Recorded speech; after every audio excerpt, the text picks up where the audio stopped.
What's going on, everybody? Welcome to Slamurai Jamdown number 11. We are running a round-robin to double elimination Samurai Shodown 6 community tournament today. With me on the mic are Beebus, aka Jan, and JasperValkyrie. If y'all want to introduce yourselves. Hi. Hello. How are you all doing? And chat, just let me know if everybody's voices are about equal, if anybody needs adjustment. I want to get that out of the way early. We All do right. love audio problems straight to kick off the stream. Exactly. Streaming is always a blow-up. Y'all sound all right? Okay, good to hear. Good to hear. Let's go ahead before we get started with round one and just take a look at our bracket. We have got 14 players tonight. Wonderful to see this kind of turnout. We got a lot of great matches up for you. Let's go ahead and process those check-in results, get the tournament started. Start the group stage. Let's do it. And along with all of these matches, we have a Matcherino pot. Right now, there are $14 in it for the 14 players. If anybody would like to kick into that, I'm going to post a link in chat. You can also use the command donate. There we go. Back to the bracket. So, the way we're going to run this is that I have to stream my own matches because, you know, I'm the one streaming it. We are going to do 2 matches on stream per round. Everybody else plays off stream. And we are going to try to get everybody on stream at least once. As we get into the later rounds, if we feel we need to hurry things along so that we have time to do first to threes for the double elimination stage, I might just stream my own matches only. But for now, we are going to try to give everybody the spotlight.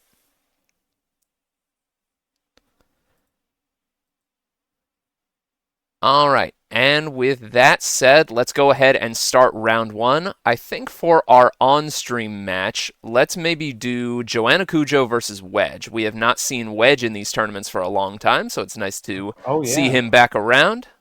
Yeah, probably going to need to if we're doing round robin with this many. Yeah, I agree. I wanted to get everybody as many chances to do as many matches as possible. If I had switched it to Swiss, there would have only been like 4, maybe 5 rounds. So, you know, if we have to stream fewer matches, you know, out of the total, but still get everybody more chances to play, I'm happy with that situation. But yeah, let's have everybody play round one. So I'm going to call out some matches. That'll be War Anvil versus XM216X.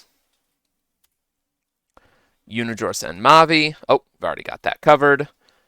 OmniRabbit and JasperValkyrie. Beebus and SladeValen.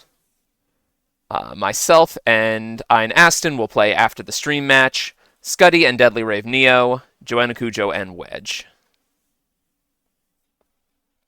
So here, let me type all of those out. That'll be Scuddy and DeadlyRaveNeo. OmniRabbit and JasperValkyrie are already playing. Let's see here. Beebus and SladeValen. Unijorse and Mavi already know. And War Anvil and XM have been called. Okay, we are good to go. Once Joanna Cujoh and Wedge start up, we can put that match on stream.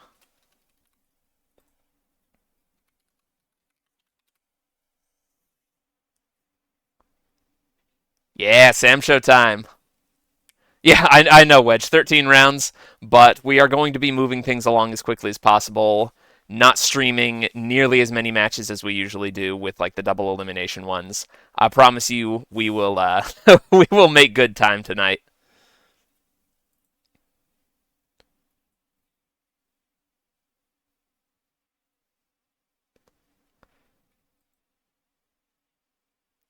And if we really get into a situation where we are getting very late in the day, we can always make the top 4 first to 2s instead of first to 3s. Okay, Wedge and Joanna Cujoh are playing.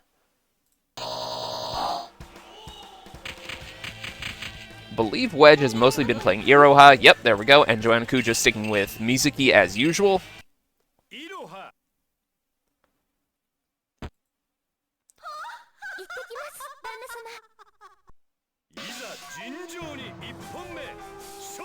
This game is so good, I'm glad more people are understanding that. It really is. I'm so happy to see this kind of turnout, this many people in lobby. But let's get to the match. Joanna Cujoh starting off with a Curse Seal setup. It connects. Wedge's controls are now reversed. Very difficult situation to block in. Looked like a whiff command grab there. Oh, okay. Joanna Cujoh wins the weapon clash mash, but Wedge immediately gets the weapon back. Just need that one knockdown to get it safely back. Maybe worth looking at two pools for round robin in the future. Conversation for another time, though. Yeah, I may end up doing that. Again, these are experimental formats. It's like Samsho CVS2 in the best way possible. Yeah, I know. You get so many different ways to play, so many different mechanic systems.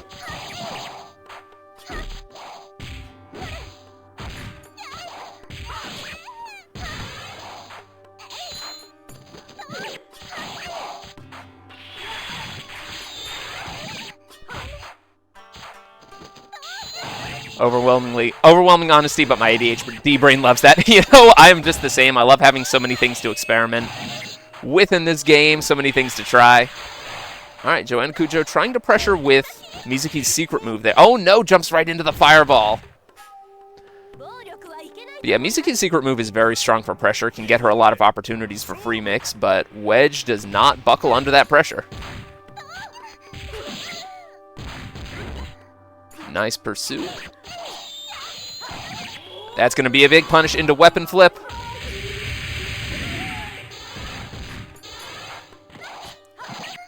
Options better than fundamentals. You know, the fun thing is this game lets you do both. You can play very fundamentals focused, or you can play with, you know, crazy mix and set play. And Wedge lands the guaranteed weapon flip off of the pursuit. Getting the unarmed version, even. That is a signature technique Iroha has in this game, is that if she lands a pursuit, she can combo into her command grab weapon flip with it, which is generally the most reliable way to land it. It's got a bit of a slow startup.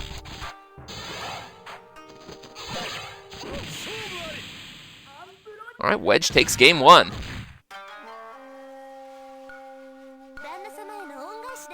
Love seeing the tier list on Goloh's video because I never knew Shizumaru was top tier. Yeah, Shizu is top tier in this game. He is extremely strong in multiple spirits. A lot of damage potential with tap. A lot of good combo routes with continuous slash. Just a character who can do, you know, can adapt to most situations and get a lot of reward for it. Joanna starting off with an early lead here. Oh no, whips the portal, but still keeping Wedge in the corner.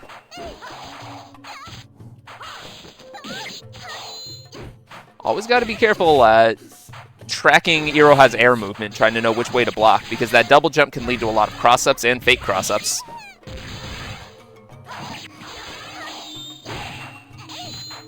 Best character in the game.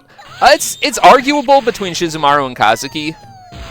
I think in general I maybe lean a little bit more towards Kazuki at number one, but the gap between them is so small.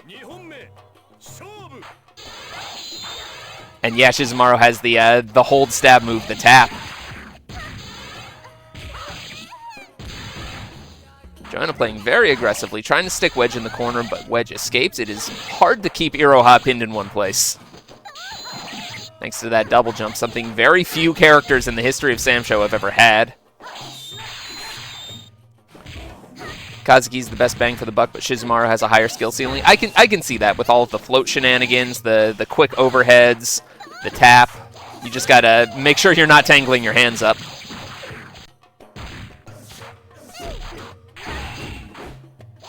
Wedge keeping to the air where Iroha is strongest. But Joanna Cujoh is on the verge of winning this game. Is there going to be a pursuit? Nope, not this time. And there we go. Joanna takes it with the pursuit, tying it up at 1-1.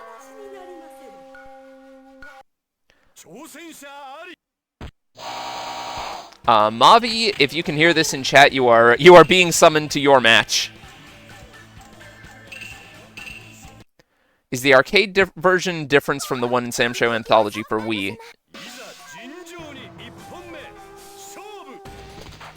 Mavi, no, I'm up against EinAston. I shuffled the seeds before the bracket started. But yeah, the arcade version is a little bit different. There weren't a lot of major balance changes other than the OTG glitch, which allows Iroha to combo into her command grab, along with a few other routes. That was fixed in the console port, and the console port also added a few extra characters. You cannot play as the referee in the arcade version. Nor can you play as the animals or the alternate versions of Yoshitora, Yunfei, Galford, anybody with an EX or a dark version. Alright, there's the portal leading into the curse seal setup. Doesn't quite hit meaty, so Wedge is able to escape.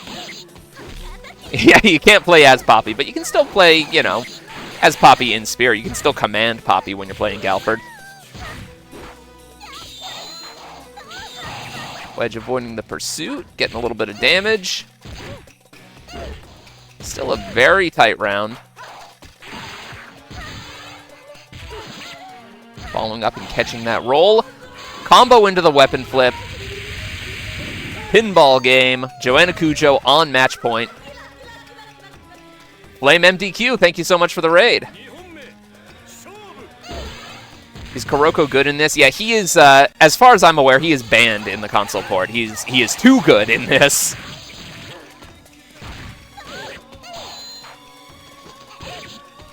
Oh, back hit combo. That's going to be big damage. You get extra stun for getting the back hit from your jump in.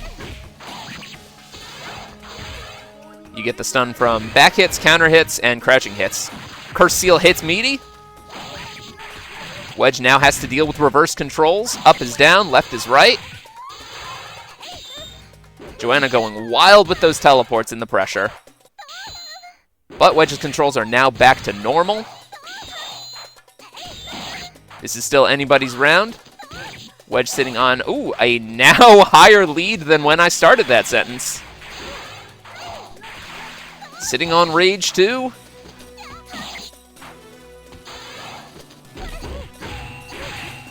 Joanna just having a hard time keeping Wedge from jumping. Yeah, no, it's absolutely, as you say, that double jump is so... Samsho characters, in theory, are just not kind of built with that sort of option in mind, and sometimes you really can just run people over with it. Exactly, especially when you have jumping attacks with as notorious a hitbox as her jumping C. Mm-hmm. It covers so much area in front of and behind her and below her. So, if you're on the ground, she can mix you up with it. If you're in the air, she's going to air-to-air you with it. Let's see. Looks like the match is buffering right now. All right, I just finished my match. Okay. How'd it go? It was pretty close. It was I won 2-1. Okay, I'll put those scores in then.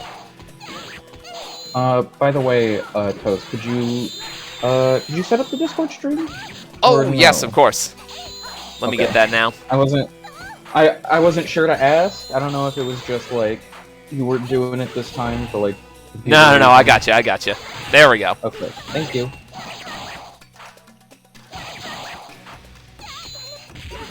All right, and Wedge now has a very commanding lead.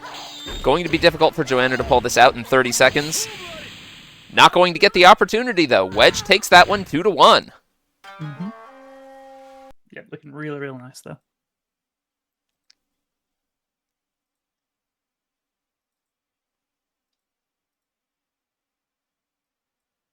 All right, and with that, we can move on to my match this round, which is going to be myself and EinAston.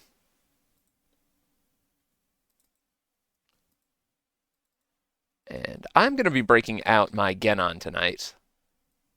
Been playing a lot of Sogetsu and a lot of Gaoh lately, so I would like to give the green man a chance. That's one of the really wonderful things about this game. I'm still kind of very much finding my feet, and I do appreciate. Well, I'll just run into characters I've never heard of. Oh yeah, At a constant rate. It's so powerful. There's games that there's characters that are only playable in this game. There are characters that haven't been playable for years that were made playable in this, and everybody got new things to play with. It's a delight. It's wonderful. All right, looks like DeadlyRaveNeo won his game, so I can report that. Okay, that's already been reported. Unijorse and Mavi are playing. Let's see, XM and War Anvil are still playing. Okay.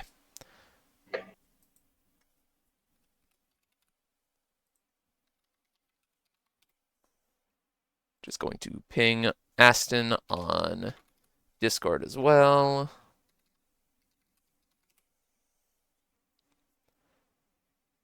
And we will get this moving. It's a nice thing about round robin. You can keep the train moving. There's always sets to go. Oh my goodness.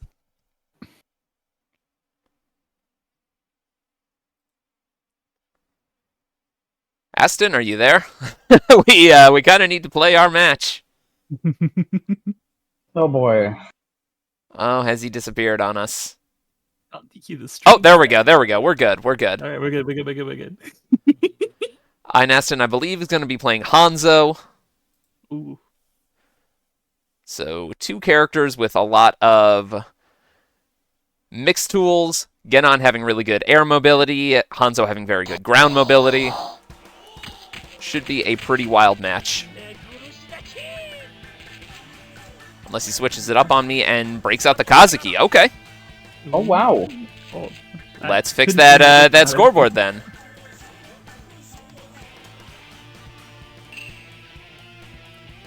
Going from like a nimble kind of set play, put down a fireball, do a thing, character to a character like Kazuki, Kazuki just gets insane damage, great buttons, great mobility, very hard to contest in the air. I can see why he would want to play this character. Making the smart moves on the character select screen and playing a good character. It's a Force Spirit. It's Force Spirit as well, so it's the best character with his best spirit. I do love a good Force Spirit. Unbiased. Yeah, I Force Spirit is so strong. A couple Force Spirits. I think 2 Spirit is probably my favorite of the spirits to mess around with. Of course, you have like the weapon flip, which in 2 Spirit specifically destroys your weapon, which is a very nice thing to have if you're good at landing your weapon flip. Yeah, the full extended time where you just don't really get to play. You're not even playing the mix-up of trying to pick up the weapon. It's just nothing to do. You just have to hold whatever happens. And I'm going to try to get some Poison Puff set play going, but I believe...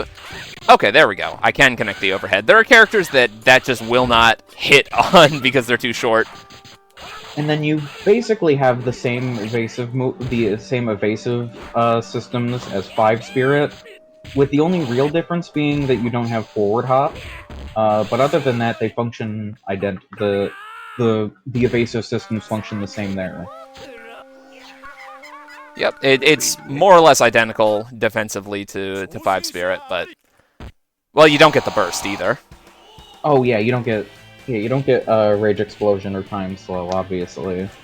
And I think it's a little more catered to landing Rage, to like landing Weapon Flip, I mean. Yeah, because you're not encouraged to meditate your Rage away, you just get a more powerful Weapon Flip, so you pick a character that can... that has an easy time landing it. That very much simplified Samsho 2 style, like, keep it simple and just, like, more people to death. Gamer, if you're into dream matches, yes, I love dream match games too. Give me MK Trilogy, give me KOF 98. I'd say love me a dream match. Except for 1 Spirit, obviously, I'd say that 2 Spirit is probably the simplest Spirit in the game. Like, aside from 1 Spirit, of course. You do have more to think about in terms of defensive options, I think, than, like, 3 or 4 Spirit, but... Yeah, I can see what you're saying. Yeah. Learning the game with 4 spirits so far has been real nice because I'm just kind of. I mean, it helps that with Shizumaru you're not going to have access to those E buttons quite as often, but like just hanging out and not having to worry about sweet defensive options and kind of just playing that old like standard fighting game stuff has been real nice. It's like a learning process. Yeah, with for like the little bit I played of Shizumaru, that's kind of why I did one spirit, because he doesn't have a very good hyper slash, but the rage damage combined with the fact that he doesn't really use the E button at all, combined with the fact that that one spirit doesn't really use the E button except for like universal stuff like tech rolling and deflect, it's pretty nice. And as I said, the rage damage you get in one spirit is huge. It's terrifying. I think with Shizumaru, it's really hard to like say no to the target combo into tap though. Like those things, that thing is incredible tool. Also into weapon flip if you have that available. But Yeah, that sounds.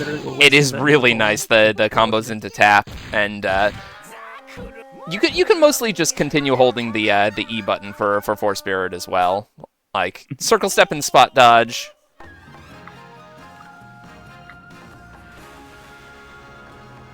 All right, good games, Aston. Switch to a different button so you can still tech roll like during a combo. It's not that big of a deal. All right, let's move on to round 2. Once we get, everybody's scores are in. And just take a quick look at chat, see what people are saying. Let's see here.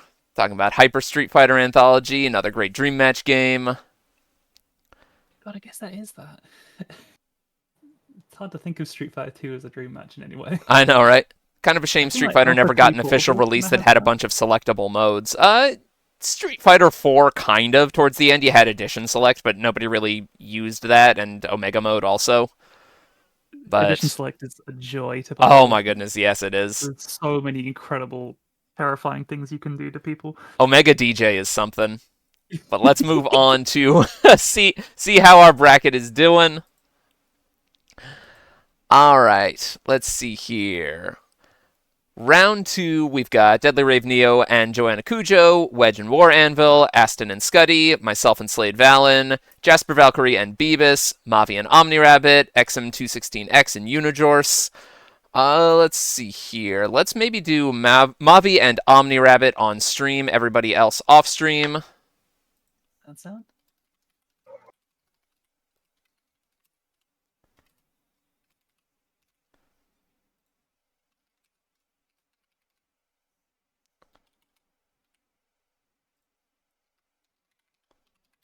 All right, and here we go. And DeadlyRaveNeo requested to be pinged for his matches, so I'm going to do that.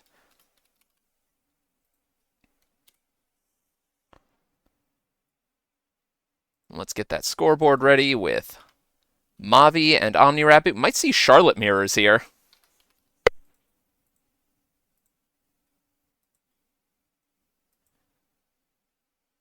Going to be using match codes. Okay. No problem. Just let me know what the match code is. And we can spectate that way.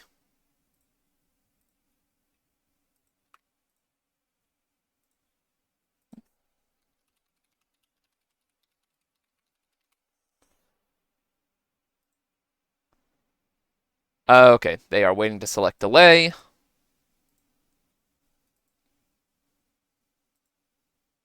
There we go.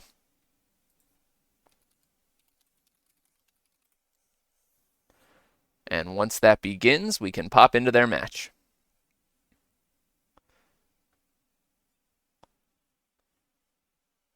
What are y'all talking about in chat right now? SamShow6 was still in the era of let's enjoy the games that are out and let's only focus on what's next, like many fighting and other kinds of games lean into now. Yeah, it's always a little disappointing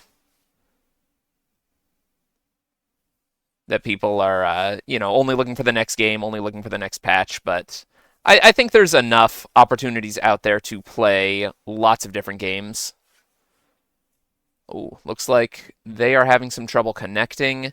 In that case, we might just go ahead and skip over to my match. Keep things moving.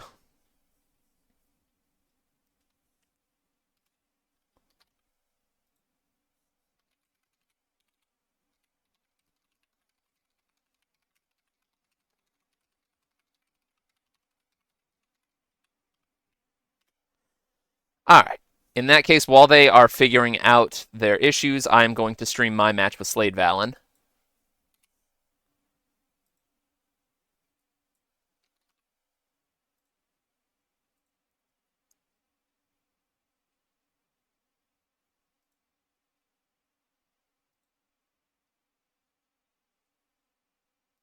And they are going to try running their match again after I play Slade. And we'll see if we can get that working. Oh.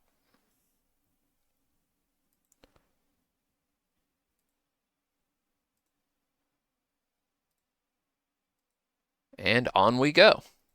Oh, let's fix these characters. SladeValen, I believe, going to be playing Kyoshiro, but we may need to change that. Oh, Rimururu. Okay. I see what you're doing, trying to put some traps in the air for me to fly my way into. I respect it.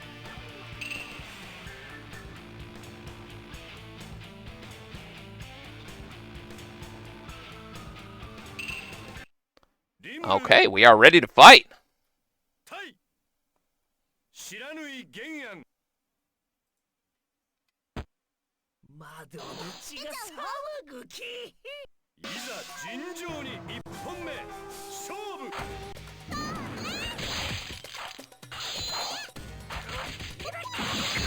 Oh, very nice. Making me trade with the wall dive with that ice trap.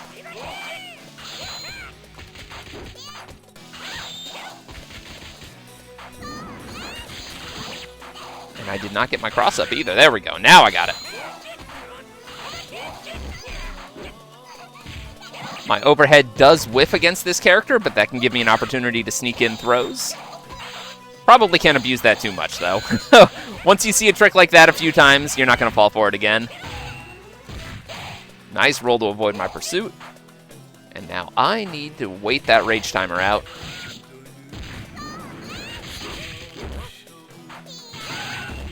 Oh no, messed up my follow-up with that ice puddle.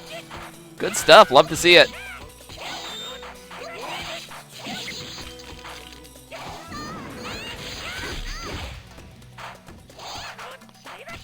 Alright, what have you got up your sleeve next?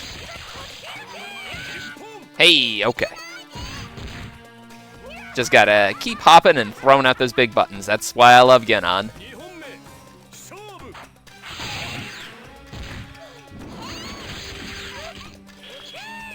Gotta watch out for the invincibility pose on 2-Spirit. If you whiff something big, I can get a free weapon flip. Slade is now disarmed until that weapon can come back. Oh, but Rimururu still has plenty of specials without it.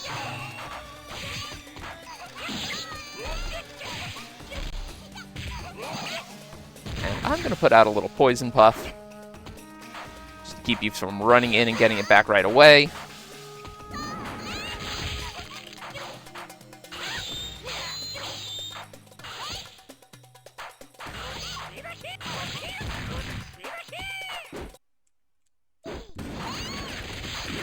That little toy transformation, it's not just a taunt. It does have an invincible period, and you can cancel into things if you see your opponent running at you. So I am not just being a jerk by doing that. I'm trying to find some utility in it.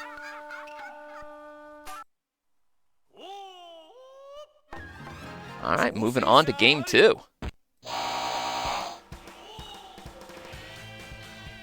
Forgot Rimururu was in this game. Everyone is here except her. Casually weapon flip child. Wonder why Samsho 6 got mixed reviews. It looks and plays decent. I mean, it came out in the mid-2000s, and that was in an era where people were, I want to say, a lot more harsh on anything that did not have, you know, super cutting-edge Ooh, Mina. Okay. Gonna have my work cut out for me here. anything that didn't have super cutting edge visuals. People were generally harsh on fighting games. It was released at a bad time and not in the best way. It wasn't very widely available. Online play wasn't really much of a thing yet. This game just didn't really have much of a chance in its original form, I think, to get the kind of love that I'm hoping that it's getting now.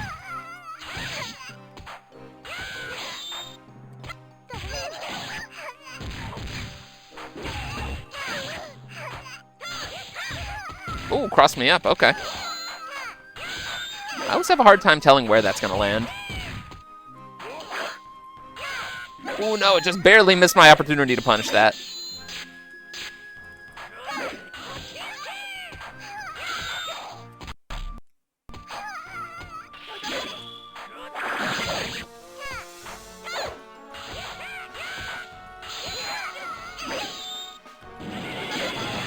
There we go. Just Blanca ball my way, and oh, no, look at me getting smacked up at the top of the screen after that.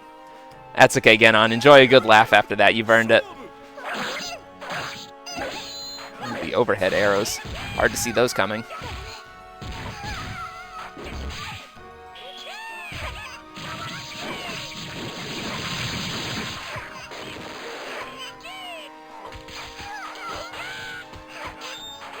Oh, nice! Getting some green health off of the poison pop. That's cool.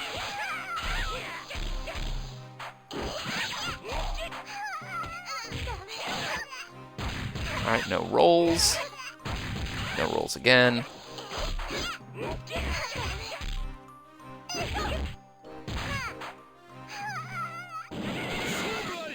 Alright, good game, Slade.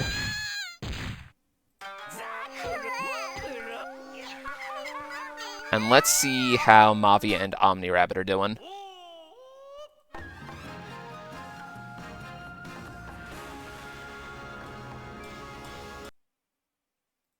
Yeah, hopefully we can get into their match now without any further issues, because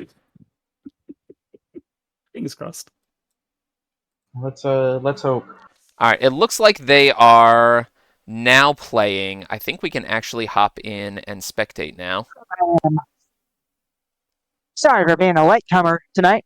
Hey, no worries. No worries at all. Happy to have you here.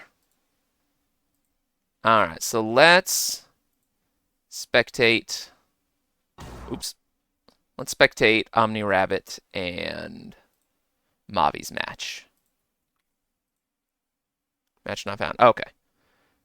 Well, maybe they've already finished.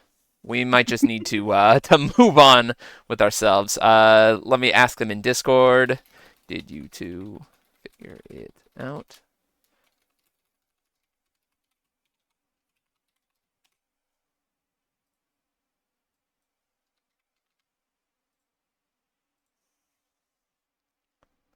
And while we're here, we can report some scores. Got that. Okay. How we doing, chat? Scuddy is still waiting on Aston. Hopefully they were able to get that figured out. If it was ever a perfect emblem for, you know, why we want games like the Marvel Anniversary sometimes, as well as having access to stuff like Fightcade, getting the spectating to work is exactly, yeah. Absolutely one of the main ones for me.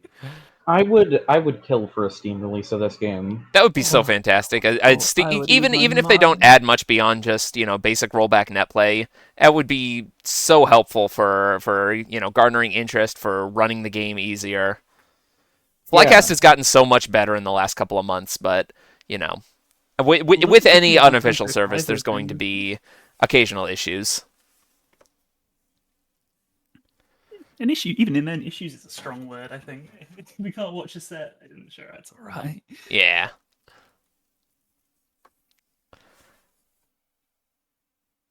Anyone playing 2D Fighters when this game was out was either a Guilty Gear player or just playing old Capcom games still. Yeah, it was released in 2005, which was not the high point for fighting games, at least in the US.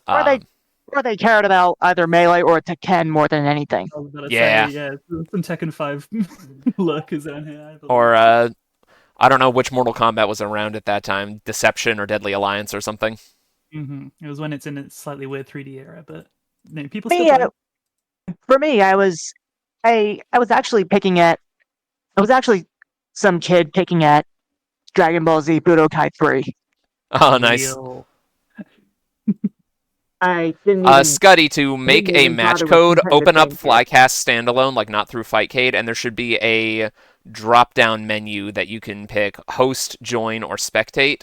If you do host and then launch the game, it'll give you a match code. You give that to Aston,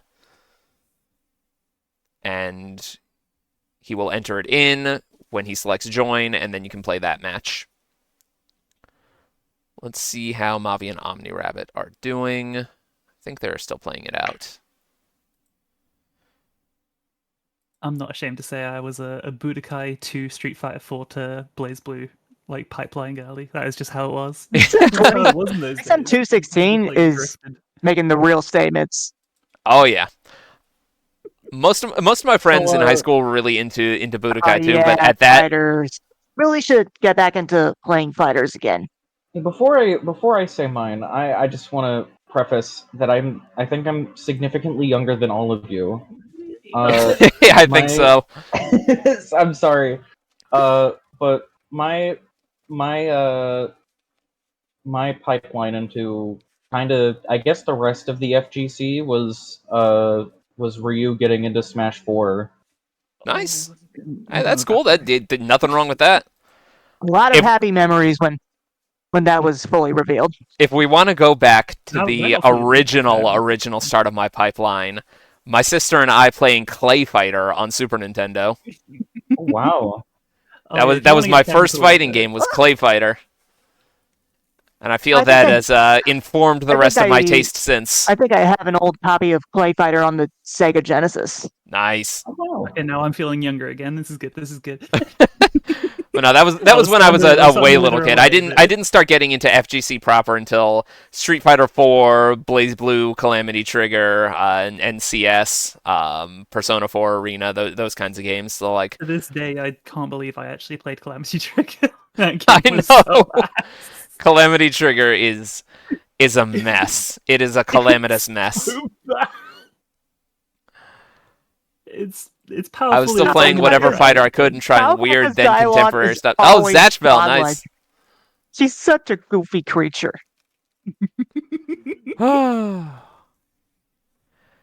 then for a while in high school, after I got my PSP hacked, I just devoured every fighting game that I could fit onto it. So like Guilty Gear, Blaze Blue, all of those like weird mobile ports. I was on those all day. I remember playing Guilty Gear Accent Core Plus. Yeah. On the Wii. And actually, no, I think I played just Core on the Wii, if I'm not mistaken. Alright, I think we need to check in and see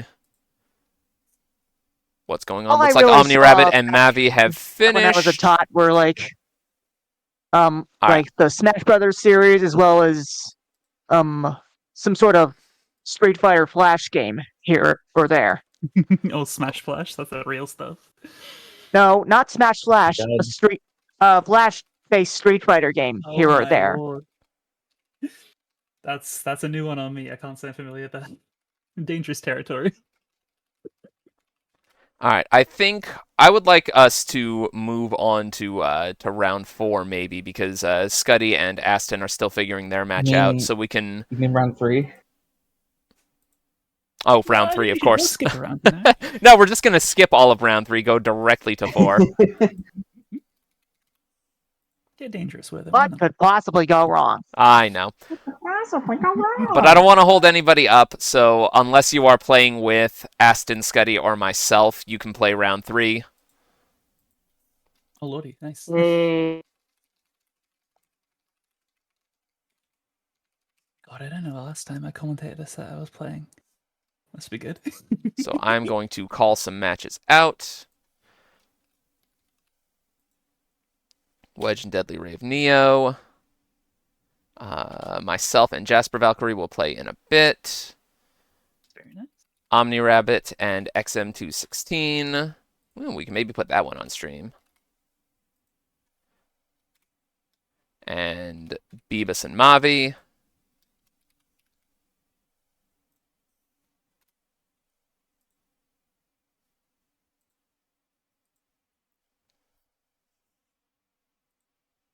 Actually, let's do Beebus and Mavi on stream. I think it was OmniRabbit who was maybe having some difficulties.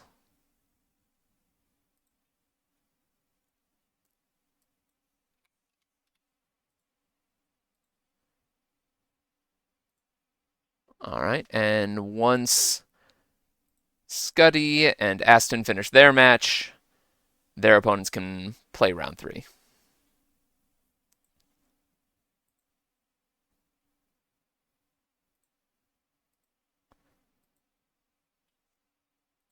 I'll just call that out to make it clear.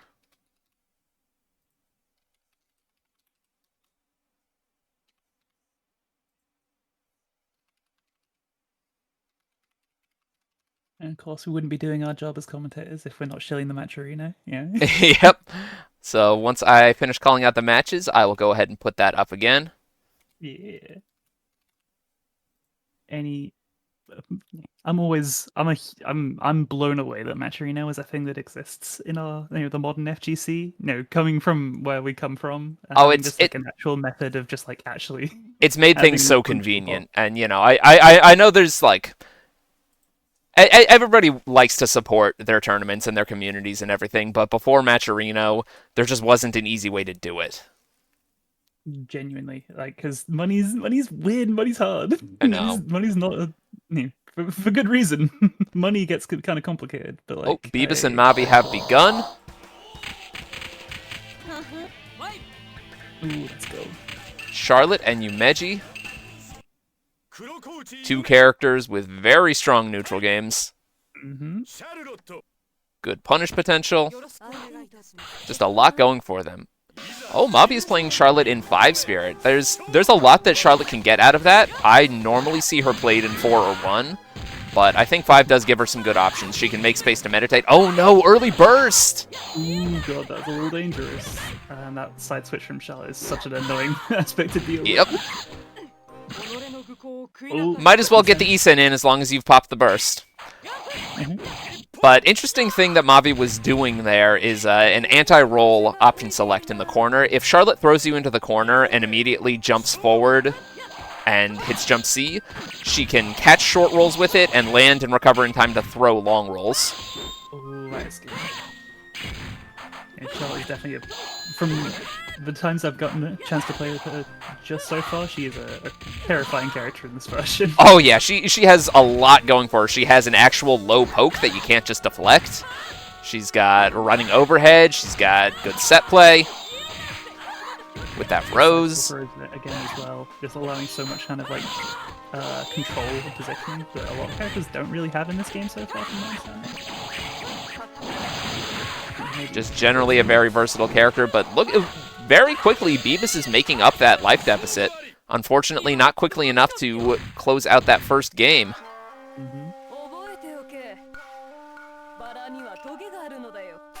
If there's one thing 4-spirit doesn't do a huge amount, it is kind of have a big comeback factor. It's a lot of stable control and options in your own advantage.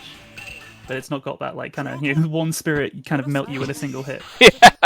If your opponent puts you into rage in 1-spirit and they eat a hyper slash, you are no longer on the back foot.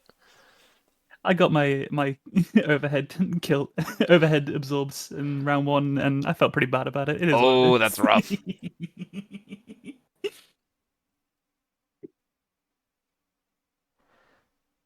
Got some buffering here. Oh, looks like Scuddy is maybe going to drop out. I'm sorry to hear that. That's unfortunate that that Flycast is just not working with you. I'm so sorry, Scuddy. I hope you'll be. I hope you'll be able to. I hope you'll be able to have a better time setting up the game next time. It's understandable though. I'm sad to see you go, but we'll figure it out for next time, huh?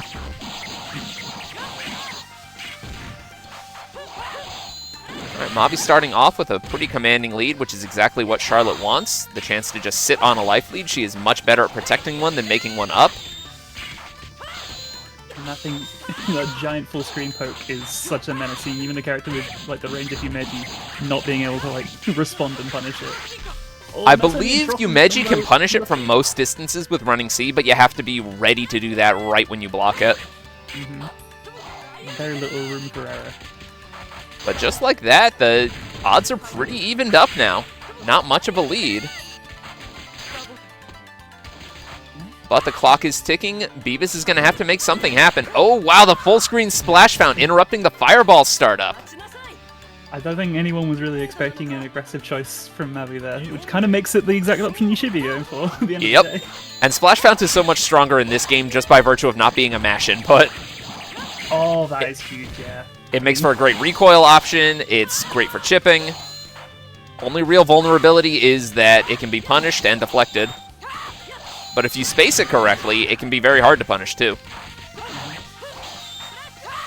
Mavi doing a lot with those air-to-airs. Oh, the confirm into weapon flip gets interrupted by the burst. Mavi up around and still bursting just to not get disarmed, trying to make sure that they get this round. I mean, it's a tall mountain to climb for Beebus. Not that it's impossible. It's Sancho at the end of the day. Just barely running out of rage right at the end of that sequence that could turn into a weapon flip technique is really rough for Beebus. And Mavi just getting that last little bit of chip at the end to take it 2-0. Very, very nicely done, but you know, a lot of pain points and specific well-placed circumstances from Mavi. Like, great situational awareness and a lot of the niche stuff. I'm a big fan. Mavi has always been a very adaptable player. You know, if you start pulling something on Mavi, it's not going to work for long. Funny lady with heavy armor. Yeah, exactly. All right.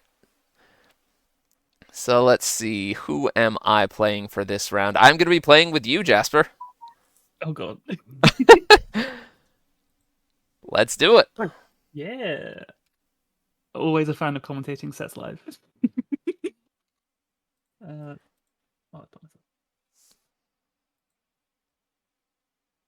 Alright, JasperValkyrie, let's get you. There we go. Hell yeah. I assume I should wait for if Scotty comes back at all to record my score against them, or... I think Scuddy may have dropped out.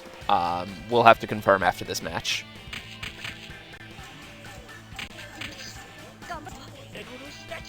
Gotcha. Okie dokie. So we saw this set match, this matchup earlier, obviously.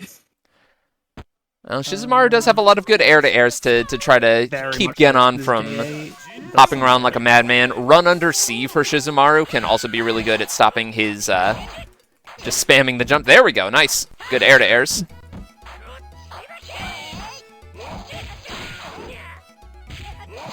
Very Shizumaru is too short for Genon's overhead to connect with, but just seeing him do something and then whiff it, you know, it's really easy to freeze up thinking that you need to block something and then get thrown.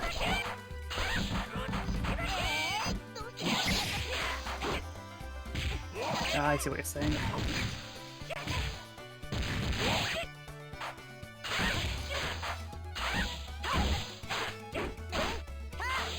I was going for a lot of, I believe that's 2D. I'm not entirely familiar with Genon's the short slide is 2D, yeah. Okay. It's a great pressure tool. He can be thrown out of it if he's spamming it willy-nilly, but it is pretty strong. Okay, I didn't know that, actually. Yep, if I'm just doing that like crazy, and I don't stop to either like throw or do something else, you can throw me out of it.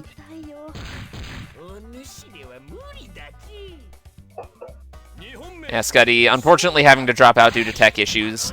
Always sorry to hear that, but Yeah, we will catch you next time. Very nice, yeah.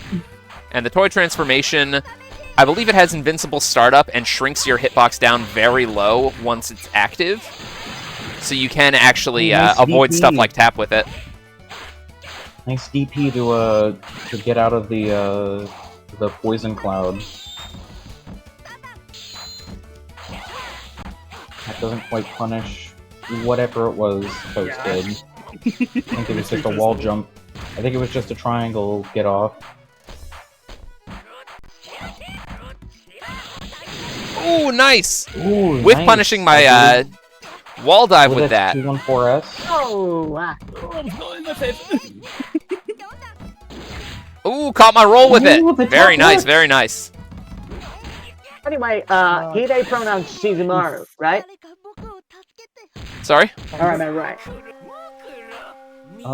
Sorry, what? I was saying, he pronoun Shizumaru. Oh yeah, Am I right? Shizumaru, Am I I right? believe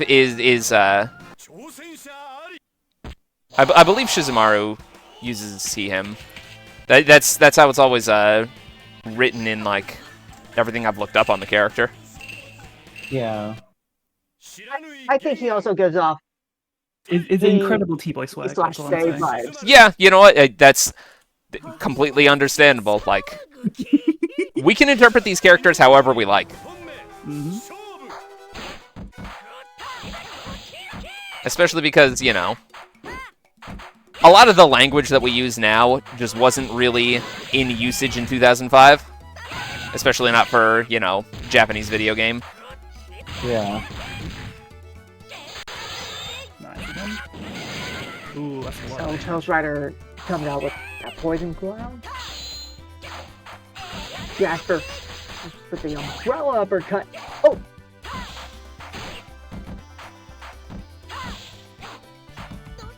Ooh, nice. Ooh, wait Very the nice throw. option.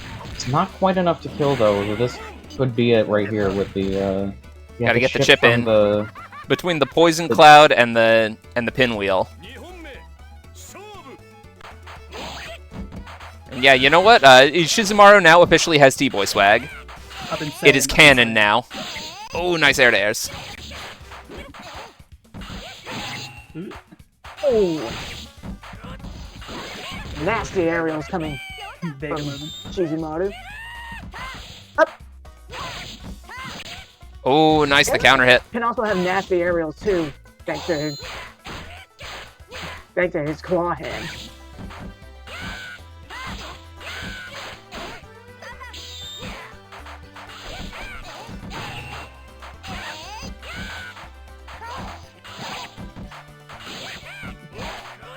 Hey, was Neo fun trying to challenge me or Dan? There we go. Ooh, nice, got the round on me. This is death by 1,000 cuts at the end of the day. Yep, exactly. But hey, you know what? That is a perfectly valid way to win. As long as you die, Take right? whatever kind of hits you can. Kind of hoping.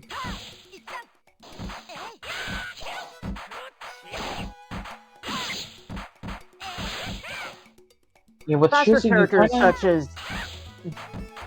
such as say Shizumaru or Kazuki all do the best job out of anyone with Force Spirit. Since they can already lean towards the rushdown playstyle. Nice, very nice. Yeah, 4 is really good for Shizumaru. I feel like honestly the main thing you want to think about when using Force Spirit is what do you get from Force Spirit? What do you get from having continuous slash? Like I feel like that's honestly the most important thing because that's Ooh, the nice! thing Is this gonna you... kill? Very nice. Oh, not quite. Very nicely done. Good stuff, good stuff. Ooh, good games. Yeah, the thing, I think the thing you want to think about most, if you want to play Force Spirit, is what your character gets from Force Spirit. Because... Or, rather, what your character gets from Continuous Slash, because that's the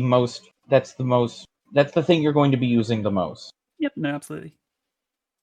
Rage Explosion is nice to have, but I don't really think it should be why you pick Force Spirit. Rage Explosion in EinAston is nice, but it's not the main draw of Force Spirit. Yeah, like, continuous slash, if you can make use of that option, you know, either get good damage or get good setups off of it, it gives you so much. Definitely. It's a situation at the moment where I'm still a little unsure when I can like employ it because it is so like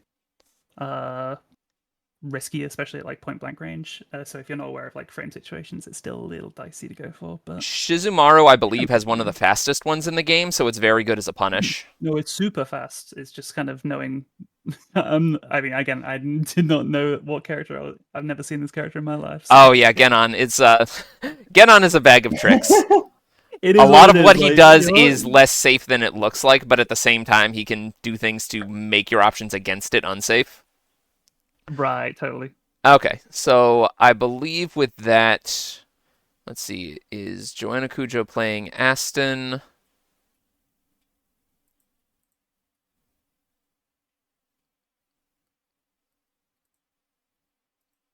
All right, who still needs to play? I really got to learn how to make good use of continuous /4. All right, so OmniRabbit and XM, did you play your match?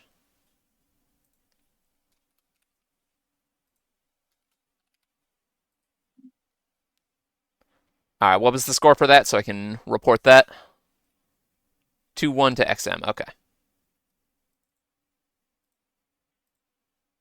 All right, got that. And that wraps everything up for round 3. We can now move on to round 4. So, for round 4, we have Jasper and Scuddy, but Scuddy has dropped out. Oh, yes, of course. So, Jasper will move on there. Aston and Wedge, SladeValen and Joanna Cujoh, DeadlyRaveNeo and War Anvil, Mavi and myself, XM216X and Beebus, Unijorse and OmniRabbit.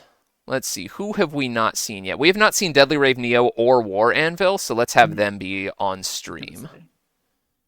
Seems like a good one to go for.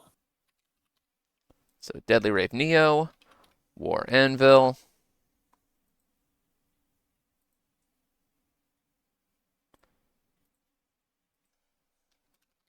Everyone play round 4. I did it.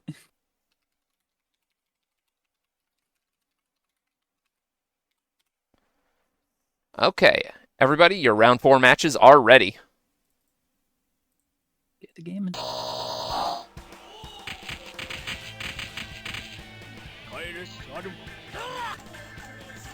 How many are in this? We have 14 entrants. Scuddy unfortunately had to drop out, so we are down to 13.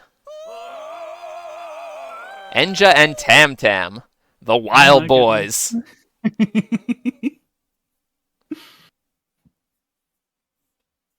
All right, we'll just let this match buffer out a little bit. Tam Tam is definitely one of those characters where it's like, I think a lot of people kind of got introduced to Samsho through Samsho 7 when that game kind of hit. And that version of that character was so terrifying. I know. He is still, he's got some good stuff here. He is unfortunately a little hurt by his mobility. He's got a step dash instead of a run, but he can still play the Tam Tam game. He still has his incredible jump C. Yeah, there's still parts of him that is just Sagat. Yeah. He's got the skulls, he's got the Fire Blast zoning. DeadlyRaveNeo has said that he intends to hit Enja's Rekka at some point tonight. Let's see if he can make that happen. For those of you unaware of how Enja works, that Rekka sequence, you have to hit the last hit with frame-perfect timing. You have to get directly in the middle of their hitbox, otherwise the Rekka will drop, and Enja will be completely open to punishment. But if you succeed, it does ridiculous damage. Hey, there it is! The complete Rekka! You couldn't have described that with better timing. That was perfect setup. Oh, I love that kind of serendipity. If they didn't fix it from V Special, there's positions where it doesn't work at all. Okay, I'm not sure whether that is a thing in this game or not. I don't play Enja. I do not have the execution skills to hit the Rekka consistently. He's definitely one of those just cool as hell characters, but there's such a high ceiling. Or like a high floor, I should say. DeadlyRaveNeo looking for a lot of hyper slashes here too. If you're gonna play a crazy character like Enja, you might as well pick one spirit, just go all out on it. Nice punish on the hyper slash, getting the multiple hits in to break the armor. I think But yeah. especially versus a character like Tam with such a giant range, you kind of do have to force a lot of options sometimes. That's true. And Tam does have huge range, but he's also very committal in what he does, so Hyper Slash can catch a lot of things.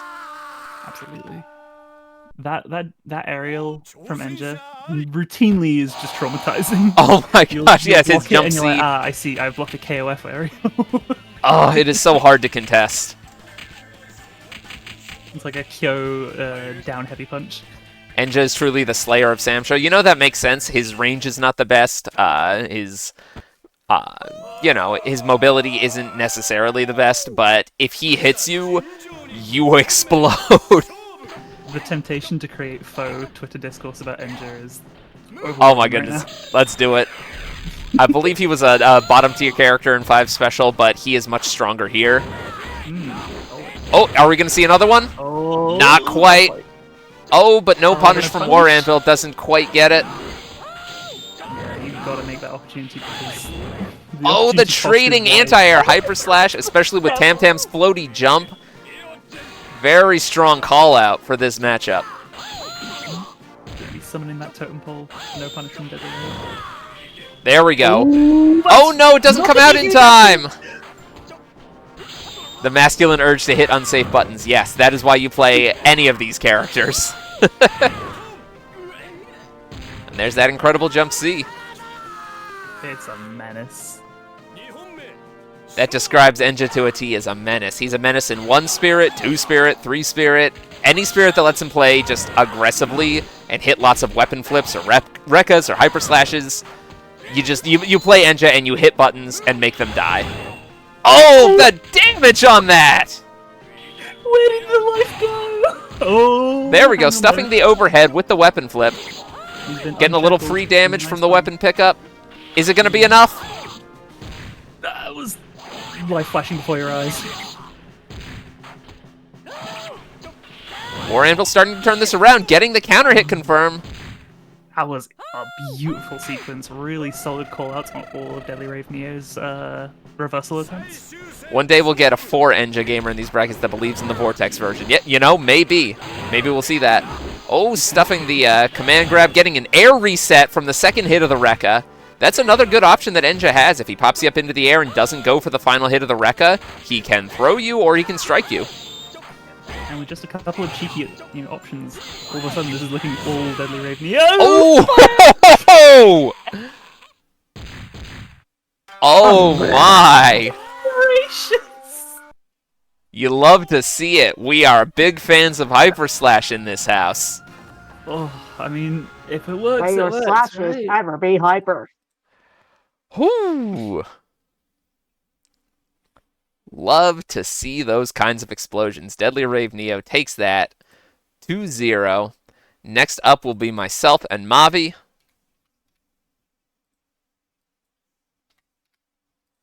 Your second round 4 match. At the end of the day, you don't make a character with an animation where their jump-ins are doing volcanic vipers and expect people to play like sensibly and slowly. I know, right? That's not why you play that character. Let's try 1 frame delay. Mavi gonna be sticking with Charlotte. I will stick with Genon for now. If I have to change to another character to deal with this matchup, I will. But let's try to make Genon work. Yeah, if there's any kind of character that's definitely gonna give your scuttly Vega style kind of run around and poke and jump at people. And Mavi is not somebody that you can really mix up forever either as a player. So like, the gimmicks don't work forever on them. For sure. Walk up throw is a walk up throw. Ooh, getting the juggle off that. Oh, okay, punishing my slide. Fair enough. And taking that opportunity to get some blue health. Yeah, I was gonna say, I don't think we've seen much 5 spirits so far today.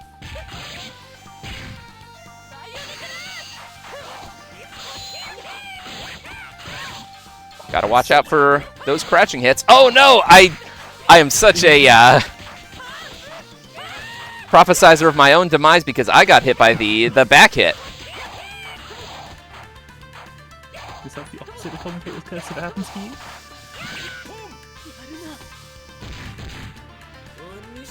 That's an incredible air to airs. Oh yeah, both these characters have very dominating air-to-air presence.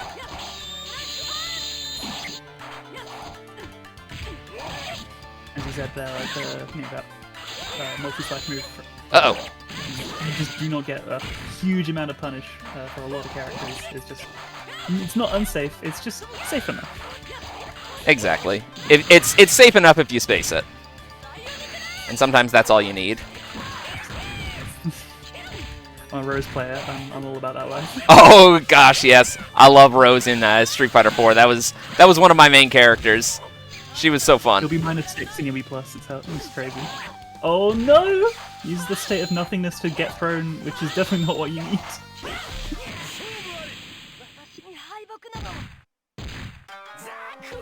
I figure I might as well just do it.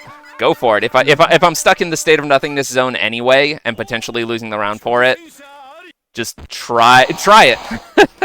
Reversal throw is very real in this game, just to like turn around situations where things are a little bit scrambly. And I did not have a burst to mash to get out of that. Getting a knockdown, never a bad time.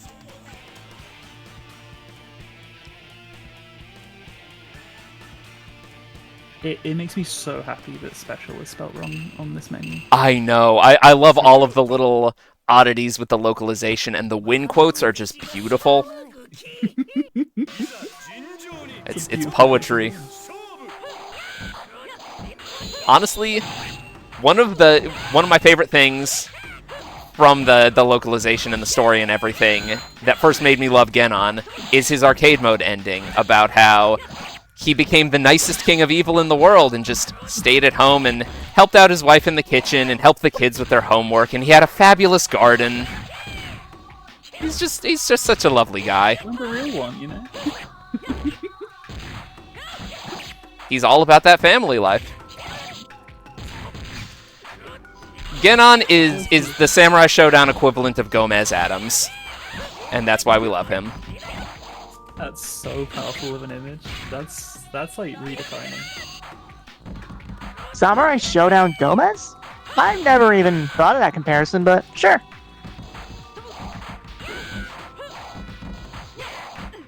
Ooh. You can see Mavi playing a lot more actively, so they can kind of try and force a little bit more after a very defensive and passive first game. And it's definitely a struggle. If I've got the lead, I can sit on it. Overcommitted against my invincible rage pose that I get in Two-Spirit. Oh, Genon, don't lick that. That can't be sanitary. That's how you get.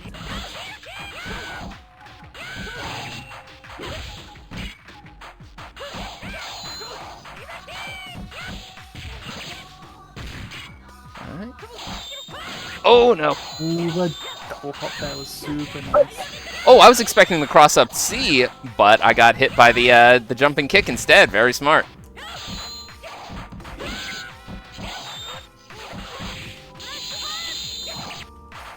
Can't get much of a punish on that, but I can at least get some damage. Every time I watch other characters, I realize how important it is that I have a Shizumaru TC. I don't know how I'd live without that.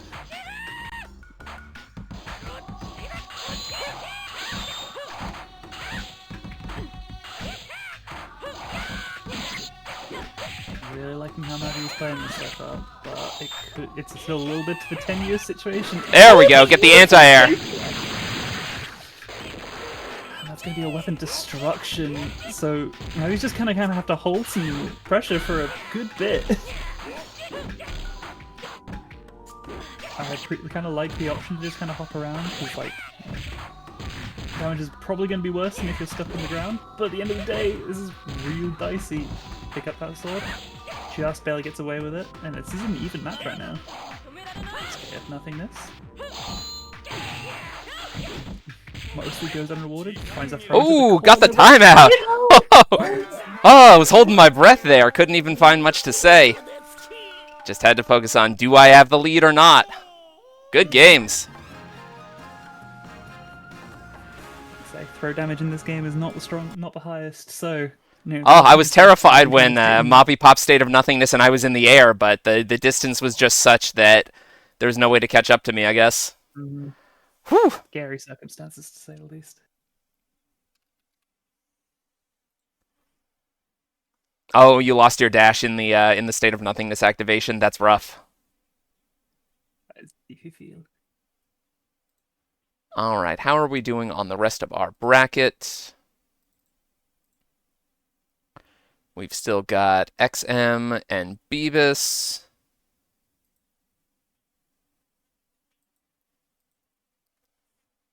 And OmniRabbit and Unijorse are still playing.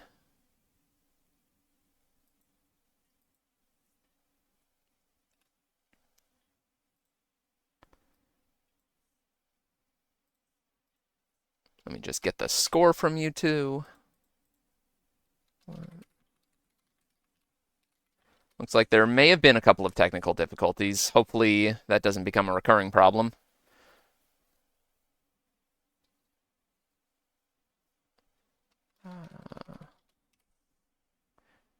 Okay, XM121. Okay.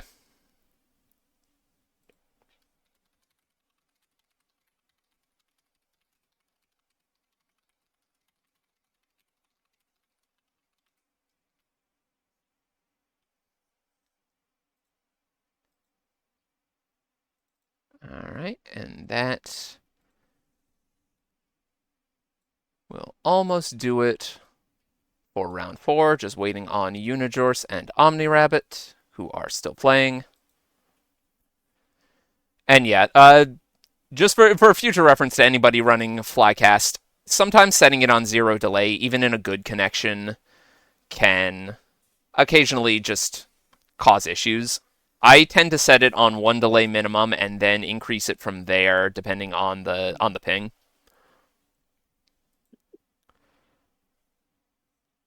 I'm living in a 2 delay world out here. Yeah. The fact I can even do that from this distance isn't half bad.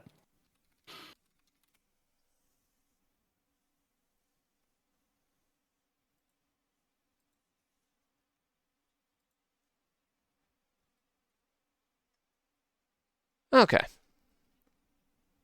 So do we have I think we are ready to start setting up round 5. Just waiting on one match to finish. Oh, are they gonna maybe replay last game?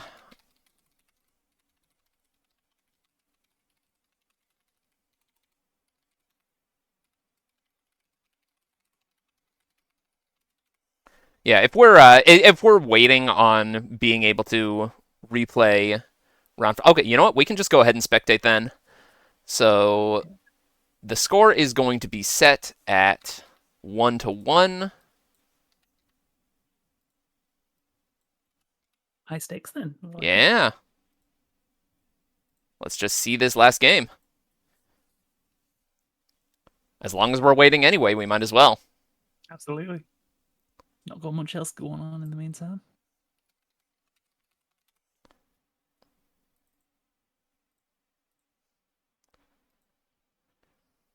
Believe XM is also playing Shizumaru tonight for most matches. Beebus sticking with Yumeji. Unless maybe she switched to Rasetsumaru. Oh, going to need to update the flag. There we go. Because Beebus has recently started using she-they rather than they-them. So congratulations to Beebus. Absolutely. Welcome to the gang.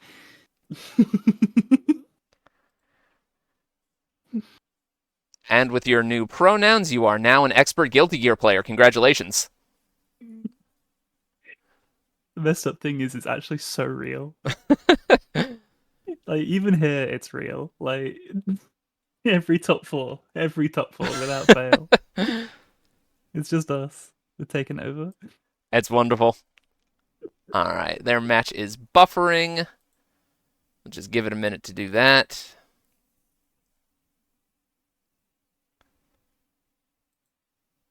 All I'm saying also is at some point we are generic- going to see a moment where somebody counterpicks with pronouns, and it's going to be wonderful. For real? That's so strong. I mean, all I'm saying is these two are the most gender characters I've seen in this game. Oh, Yumeji and Shizumaru, you know, I think you may be right. Amakasa too. Yeah, I'll give you that. Yeah. But yeah, you know, I think this may well be the most gender matchup possible in this game. My understanding is Yumeji is specifically like undefined. Yeah, deliberately ambiguous. They are a shapeshifter in Vanilla 5 as well. Ah, interesting. I dig that. Oh, I wonder what's here. Let me try restarting this. Oh, Beebus actually going with Yoshitora. She has been working on this character, especially... Oh, and Galford! Okay, my scoreboard is all wrong. This is the least gender match. I know, instead of the gender matchup, we've got the hair matchup. Yoshitora is definitely one of the sickest characters in fighting games. Matchup. Oh yeah, Yoshitora's all of his attacks are so stylish. You got the flowers in all of the different animations. Mm-hmm. You've got the multi-hits, the command grab looks so sick. Galford has a lot of style in his attacks too, though. Definitely. I think for both of these characters, you know, I'm a Guilty Gear player a lot of this time. Like, characters with just like their own system mechanics going on, always a huge fan. Alright, I think we are having trouble spectating their match for some reason, so let's actually just go ahead and move on to round 5. Sorry, round 5. The mix-up never ends. Yep, exactly. Okay. Mm-hmm.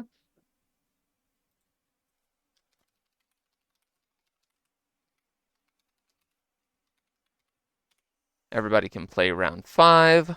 Who do we want on stream? We just saw DeadlyRaveNeo. We just saw Mavi. Wedge, I appreciate the attempt, but that's round 6, not round 5. Oh, yep. You are correct. It's because people are reporting their scores unevenly on the bracket. I'm getting all mixed up as to what round it actually is. Okay, so the score is the same. Okay. So let's go ahead and fix up our bracket here. Oh, no, because I haven't played XM216X yet. We are on round 5. You're mixing me up. All right. Let's get this straightened out before we move on. We are moving on from round 4 to round 5.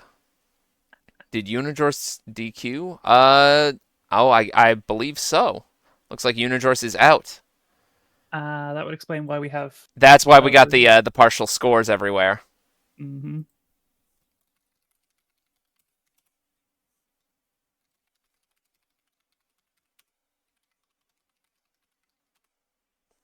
Okay.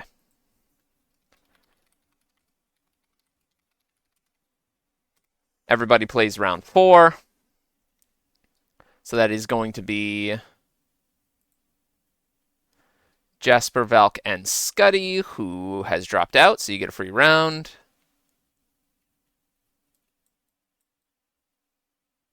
Oh no, that is round 5. What is going on with the bracket? Really does a good job with... It's round 5. Spirit. I'm learning that the hard way.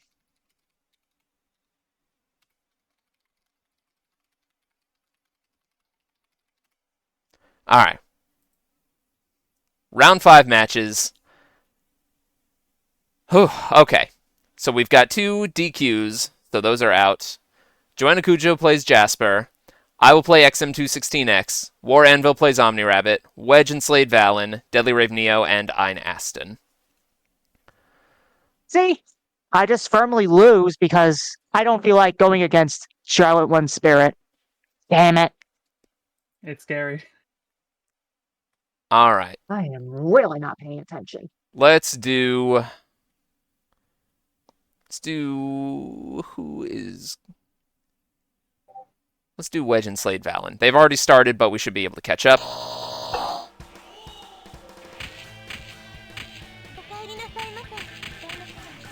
I'll be right back very quickly. I'm gonna grab a drink. since I have this opportunity. Go for it.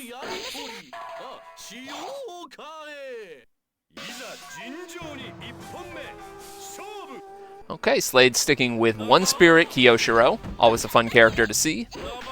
Wedge on Iroha, 6 spirit. Kyoshiro and Iroha. Yep. Interesting matchup. Kyoshiro is a character we don't get to see a lot, but Slade has really been putting in the work with him. He has a very fast anti-air, very wide-reaching anti-air, which may serve him very well in this matchup in particular. But again, because Iroha has that double jump, it's not always guaranteed. Ooh, nice hyper slash read. Wedge getting in with the jump in combo. Oh no, crouching hit, gets a little follow-up from that, and the cross-up.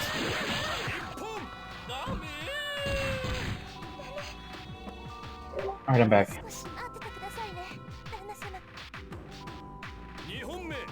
And yeah, it is round 5. I mixed myself. I read the challenge wrong. Again, because we have a couple of drops, the scores are everywhere. Oh, very nice punish on the frog! Another cross-up, too. Oh my god. And it hit deep. You could see the extra stun there. Slade really having a difficult time getting anything going against Wedge's relentless offense.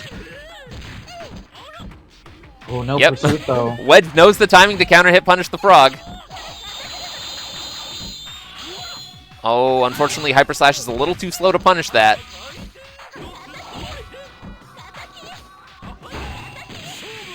And that'll be a juggle into Fireball for game 1.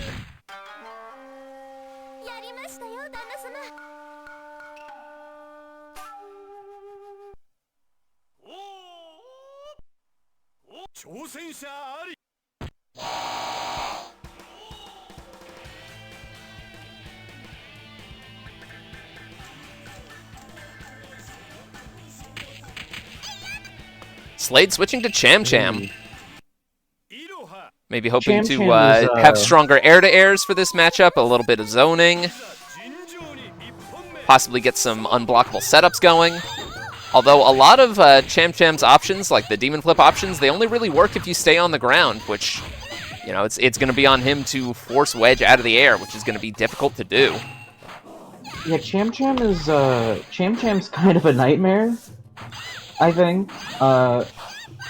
Because if Cham gets one knockdown, she can just set up an unblockable, and it's scary.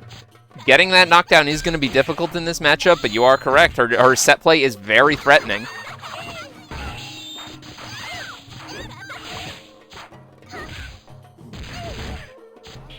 Oh, and there's the combo into weapon flip. That's going to be it for the round. But there's the guaranteed weapon flip.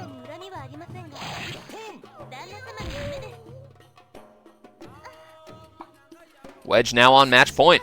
You might as well go for it because she has a step dash. It's a bit hard for her to punish check rolls. That's true. She probably has an OS. In the corner, I know she does, and I think off of certain knockdowns mid-screen she does. Okay. But not off of all knockdowns. And it might also be spacing dependent. Oh, that could have been a big opportunity following up off of the crouching hit, but that's okay. Getting the boomerang knockdown into the corner. Oh, Wedge getting out, though.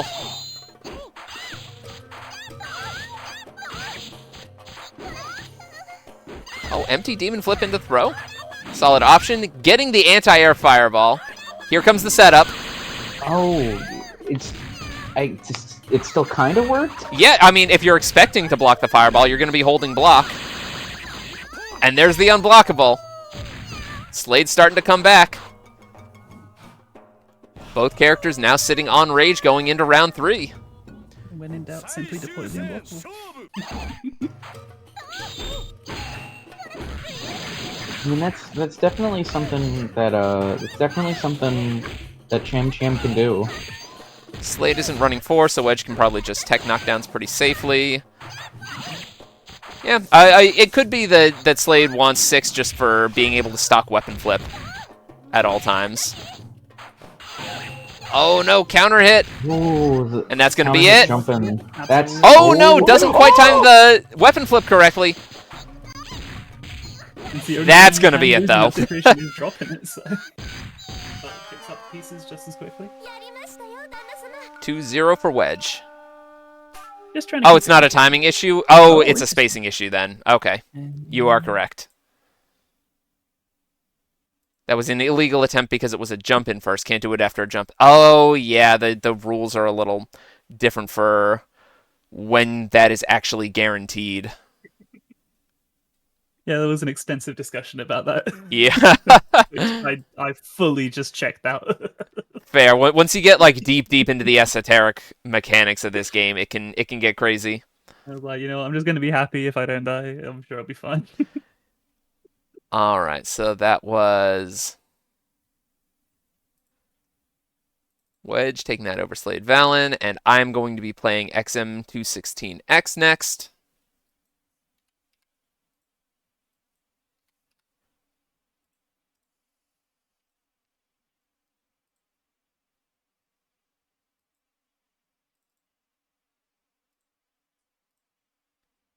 All right, let's go. See what I can do about this Shizumaru fellow. Ooh, yes. Get my notes out.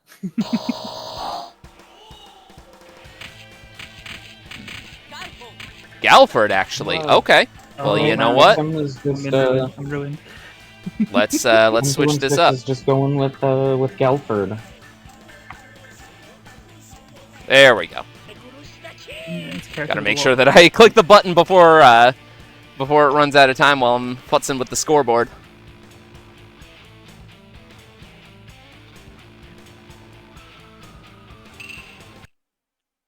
Yeah, You know, sometime I think I'd like to run an items on tournament just to see how that would go.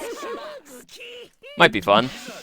It's one of the less intrusive items things I've ever seen in the world. At the same time, it's also like when it messes with you, it's going to ruin your life. Yeah. You can ignore it until it refuses to be ignored. Exactly. The bomb in particular is. The bomb kind is of a nightmare. something. Like if you've played Same Show 3, it works exactly like how it does there. Where the bomb just gets thrown out onto the stage, and you cannot block it. Ooh, nice. Just for Baiting my throw. The only real difference is that I guess in 6 you can turn it off. Yeah, which is pretty. I'm a fan. I think we're already seeing why for the Galford pick specifically. Obviously, they were playing Galford in sets earlier, but being able to do the poppy drop and just kind of smack get on out of the air has been That's really quite definitely beneficial so far.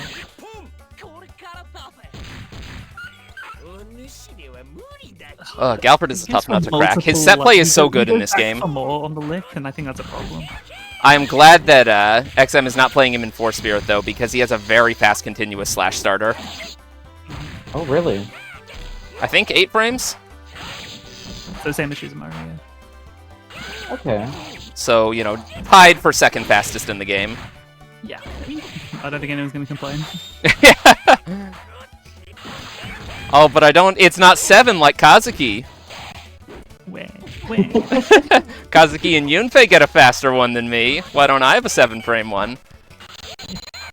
Meanwhile, poor Charlotte and Gaoh are stuck with like 10 and 11-frame ones. If you're Getting a little bit of slowdown here. 2010, 1 frame difference that isn't even real. Oh my goodness. Yeah, getting bad slowdown here. And not just because of the state of Yeah, nothingness. not just from time slow. Oh my goodness. Ooh, he disarmed himself. Even for time slow, Cocky. this is pretty slow. But you know what? It's fine. We'll play through it. We will play through the Samurai slowdown. I don't know if that was cockiness or, you know, like a... Or an apology for the game chugging. XM is a really good guy. Like, if there are But issues. the nicest people are the people who are the like most horrifying to play against. 'cause Oh, they're absolutely. XM like mixes me to death back and forth on so many characters. All right, checking a little bit, but it's playable. We're fine here.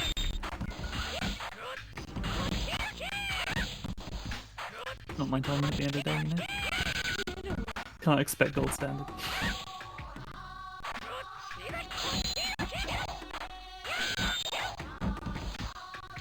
That Jace the young Genon is so nice. Oh yeah, Ganon is one of those characters that just has like... Ganon's one of those characters that just has like a JC you can just like do over and over. Catch the long roll. There we go. Got my OS in the corner with Genon on lock to catch rolls. Not to catch air-to-airs, though.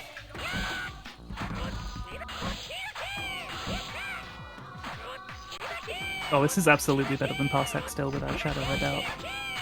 Oh yeah, this is 1,000 times better than what Parsec would be. And now it's back to good. Yeah.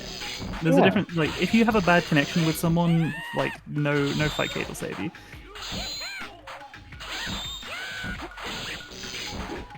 Internet infrastructure at the end of the day is always king in these things, even with the best. Will it catch? Oh no, I went under him. Ooh, I was looking for an anti-air, but I pulled that out a little too early. I'll be honest, I forgot Galford had triangle jumps.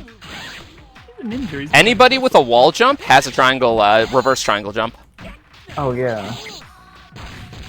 And Iroha does too, even though she doesn't have a regular wall jump. she breaks the rules.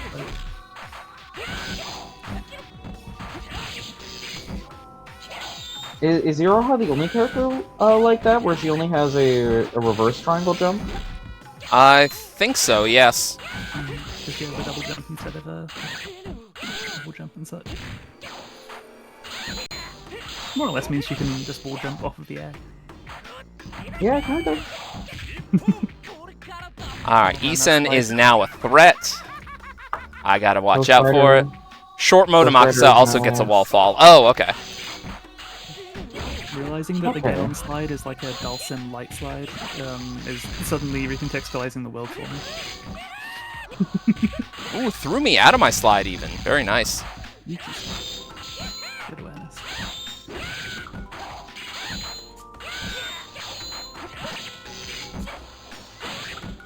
Oh my goodness, These air-to-airs, yeah, they're killing me. Sides now. Just taking turns. Ooh, no punish! Threw me out of it again. And the roll punish. Oh, Nice! You know what? I'm partial to a double throw. Oh, the triple? Very, very sneaky mix-ups, but very, very nice blocks as well coming in. XM just happy to kind of like wait the clock out right now because they have a significant lead. Ooh, do get through for the troubles though. Yeah, the pinwheel is very tricky. He doesn't go into like a landing animation. Unlike any other special move that like puts you in the air, Ganon doesn't have a landing animation. Yeah, that's got me. Very nice. Wow. Brutal stuff. We're going 1-1. Mm-hmm. I'm gonna maybe need to, Oh, the pursuit? Yeah, yeah, that was sick. Sitting there for... I might need to switch this up a little. Oh, my start button is not activating. Come on, start button. Oh, there we go, there we go. Rematching a little hard. I'm gonna maybe need to change things up. Pick a spirit with some comeback potential. Oh, here it is. Here he is. Sogetsu.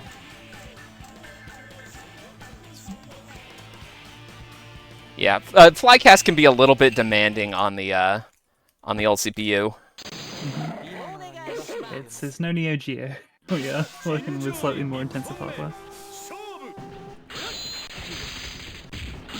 Got me. Okay, he was looking for it. That's the soggy ball. Alright. Oh my god, I've called him Soggy Boy before.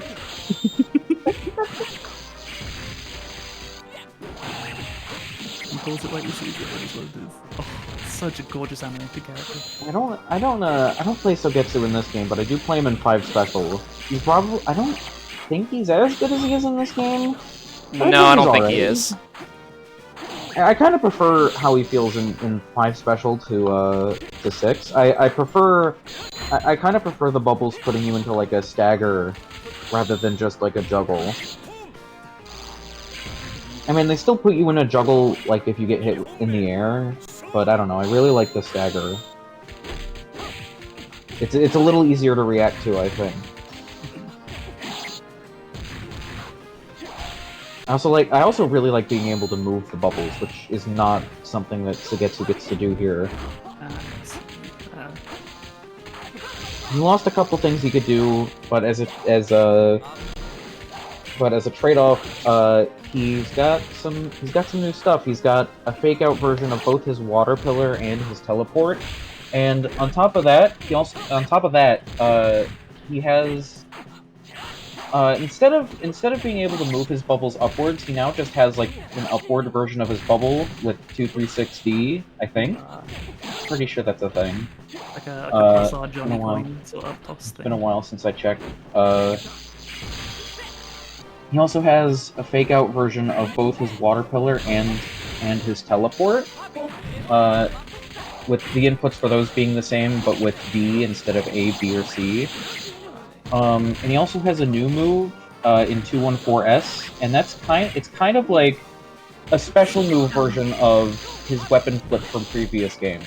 This is a potential huge comeback. Ooh, okay, there we go. Just barely stuck that. Both players on set point. Yeah, I was very nearly kind of closed out there, but double reachy now.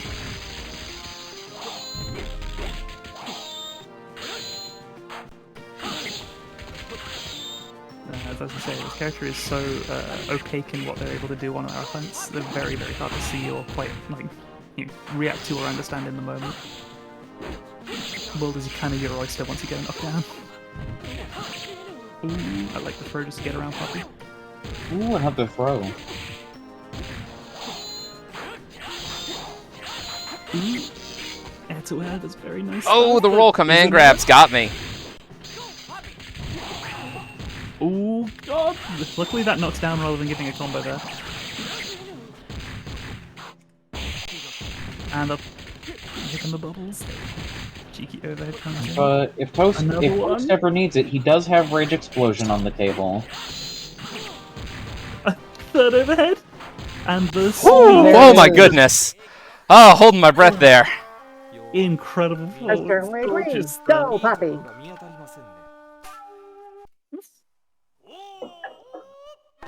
Oh my goodness. Was not able to commentate or chat properly. Everybody's putting me on my toes tonight. Love to see it. That's when you know to get set. Absolutely, yeah. Because we are yappers, that's our job. Yeah, that is true. That's kind of an issue I have when I'm commentating, is that I kind of just start yapping. Alright, DeadlyRaveNeo and Aston are still to what's playing. happening in the match, and then I just start yapping. It's a nuanced balance, you gotta... Yeah.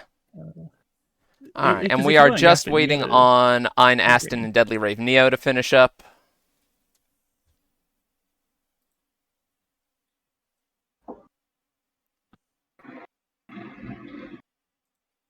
Okay. That was round 5. It was round 5. We can agree on that. That didn't pick up on my mic, did it? I don't think so. Okay. What were you referring to? I don't know. There was just like this shaking, I guess. I don't know. I think there was like a plane flying by. I don't know how that would cause shit to shake in here, but it's happened a lot and nothing's come of it. So it's probably fine. I used to live on a flight path just outside an airport, and let me tell you, it made commentating quite hard. The regular muting. All right. Everybody can play round 6 whenever DeadlyRaveNeo and EinAston finish up. Then you can do those matches. Who do we want to see for round 6? Is there anybody who has not been on stream yet? I don't believe so. So let's maybe do... Let's see. We've got SladeValen and DeadlyRaveNeo. We have JasperValkyrie and Wedge. Mavi and Joanna Cujoh, who have already started. XM and Scuddy. Scuddy dropped out, so XM will move on. EinAston and War Anvil, and OmniRabbit and Beebus. Okay, DeadlyRaveNeo won that one 2-1. Oop, not that. Very nice, very nice. Let's go ahead and do DeadlyRaveNeo and SladeValen on stream next. I want to see if Enja Rekkas can happen again, and I want to see a one-spirit mirror, which we may be getting if SladeValen sticks with one-spirit Kyoshiro.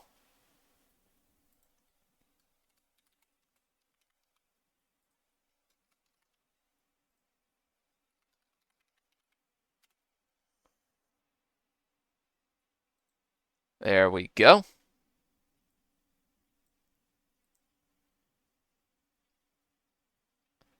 Everybody is playing their matches.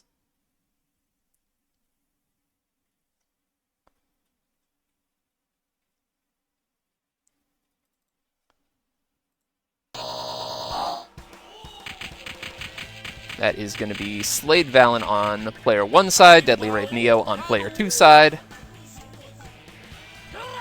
Yep, Kyoshiro Enja, one spirit mirrors.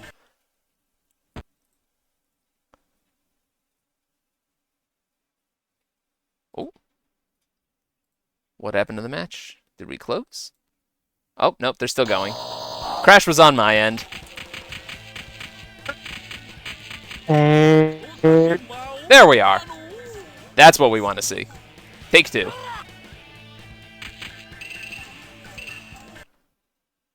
Kyoshiro and Enja, one spirit mirrors. Big damage, big reads, big hype. Let's see this.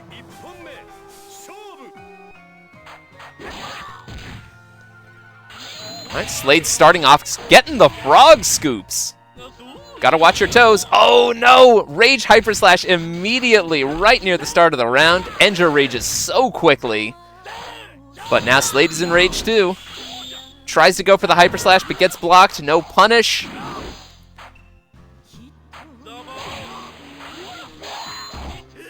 Getting the overhead into the combo Rekka. Maybe looking for a reset off of that Rekka second hit. Alright, now he's looking for the frog. Punishing with a Hyper Slash in rage. So much damage. But that is immediately going to put Slade into rage at the start of the round. Blocks the Hyper Slash, responds with his own. Everybody coming out swinging. Are we going to see it? There's the Rekka! But Slade now has rage in a position to make that life deficit right back up with one well-placed Hyper Slash if he can get it, or just a quick combo into DP. Still good damage. Even without a Hyper Slash, you get extra rage damage in one spirit. Makes for some great comeback.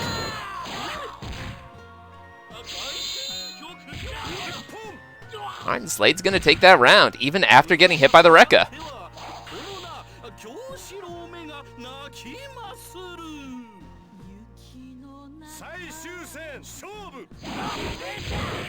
Oh, round start Rekka. Oh no! Drops it and gets hit by the Hyper Slash. Unfortunate.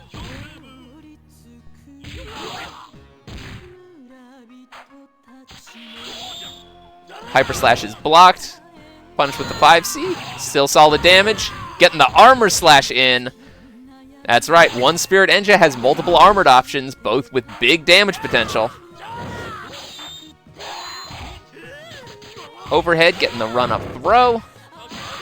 Enja gets a ton of advantage off both of his overhead and his low options. In 4 Spirit, he can combo that into Continuous Slash. In other spirits, he can you know, still get a combo or run up throw or land weapon flip. All right, DeadlyRaveNeo taking the first game. Very close match, though. Just look at that. One more big hit would have done it. Let's see if Slade switches characters or sticks with, yep. Continuing to play Kyoshiro.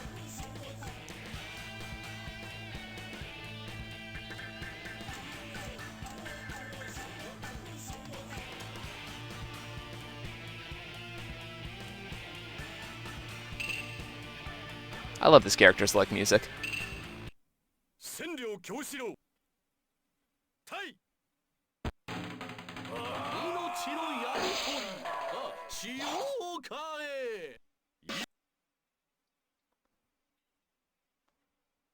Alright, hold on, folks. Just need to let the replay load a little bit more.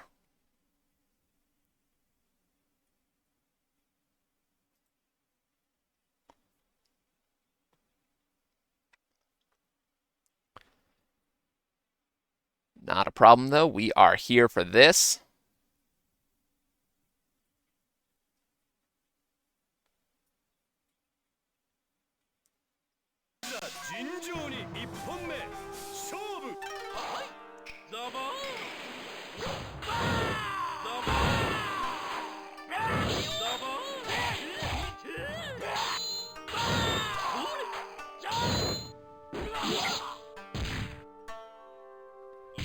Slade getting some corner pressure, walking back and forth, maybe mixing up between high-low and throw. Ooh, very nice. Canceling the stance to go for a quick throw, getting the low option. But DeadlyRave breaks out of the mix with the charged Rage Rekka. Getting the special win pose for that. Oh, we love to see Enja hype.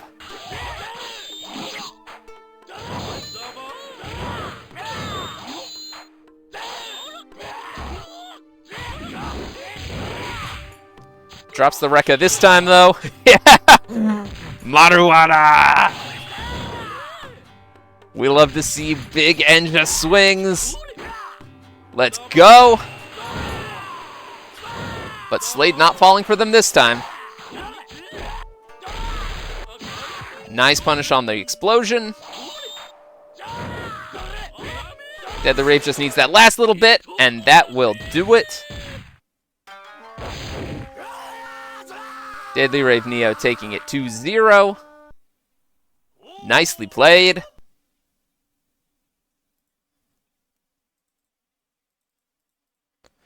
Alright, next up is going to be my match, which will be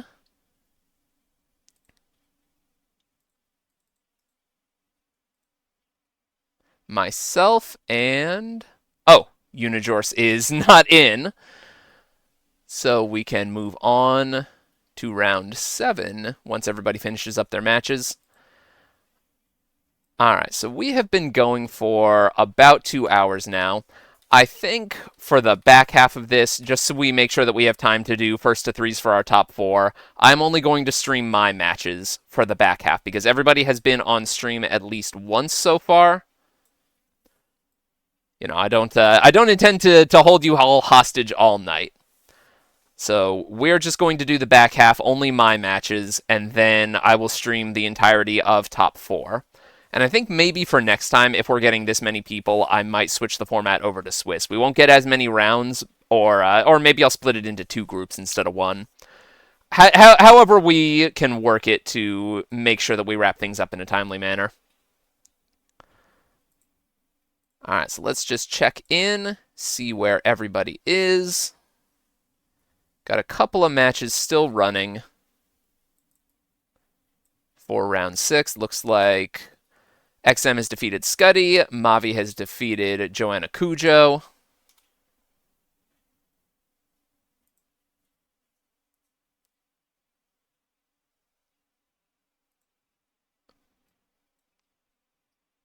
One more time, I'd like to plug the Match Arena. We are currently sitting at $14. If you would like to donate, feel free. Obviously not required, but we do appreciate the support. And let's stick that into chat real quick.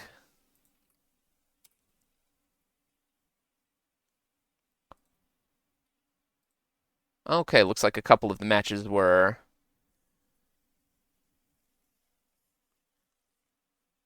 over by now. Okay.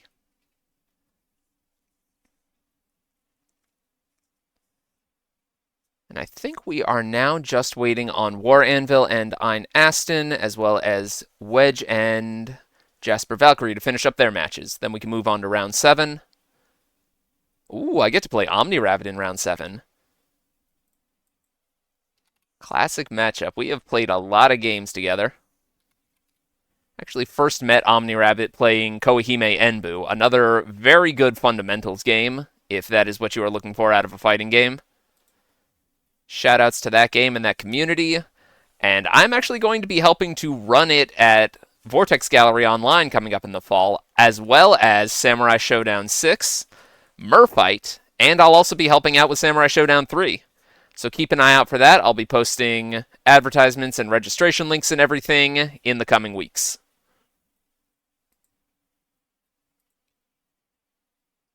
Okay, now down to just Wedge and JasperValkyrie for round 6. I'm going to go ahead and say everyone can play round 7. Oh, they are finished now.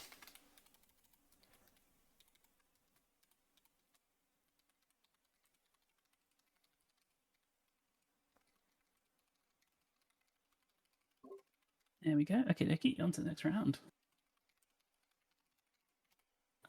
Okay. Yeah. Where are you, OmniRabbit?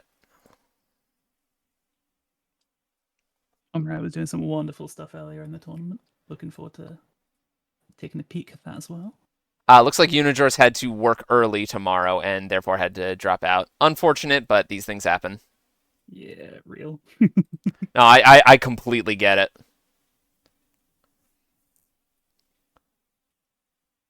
And yeah, OmniRabbit has been doing some amazing things with Charlotte, which I'm very happy to see because Charlotte was my first main in this game. Mm-hmm. So I love to see people developing her in other ways, both Mavi and OmniRabbit.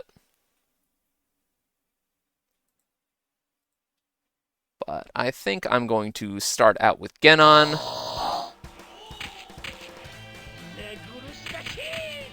Just try to run my usual pesty Genon game. Charlotte can be hit by the overhead, so the Poison Puff mix can be made real. You ready, Jan? Let's do it! Ooh, pink Charlotte, I love that. Ooh, that's gorgeous, yeah. I have got a magenta key box, which is kind of like a miniature hitbox.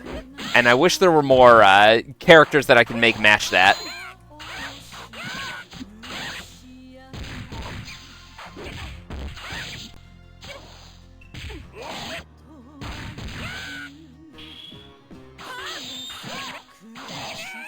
Oh no, I dropped the combo, and I'm gonna run right into that for it!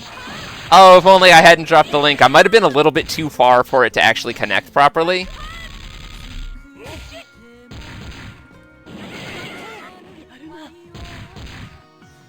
That would have been so sick if I had been able to land it, but unfortunately, I think I might have been pushed a little bit too far away. You gotta be point blank for that one to work.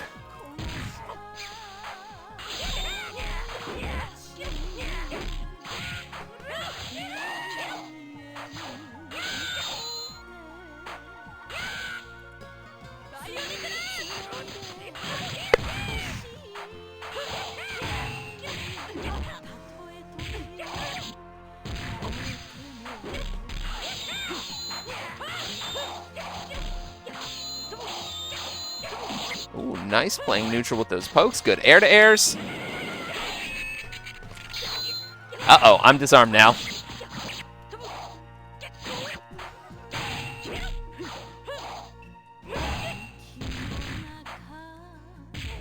Ow, I was trying to go for a throw, but I got thrown myself.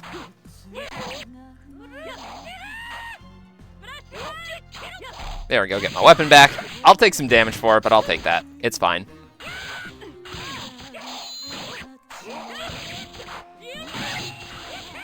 Oh no! I got the wrong version of my heavy punch. My heavy slash. Because of the odd pushback on that. Oh well. That's okay. Alright.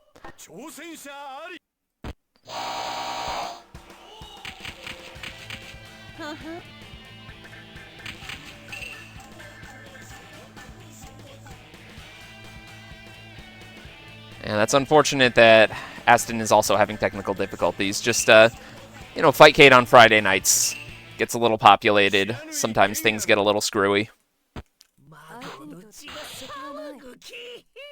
I hope to see you at more of these, though, Aston.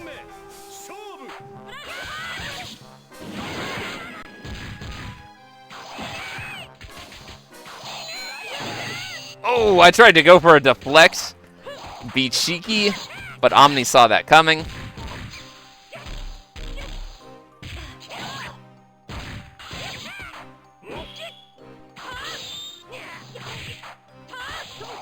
I thought that weapon flip was going to hit me. It's got some good upper body invincibility. I guess I just landed in time. Oh no, I hopped right onto that.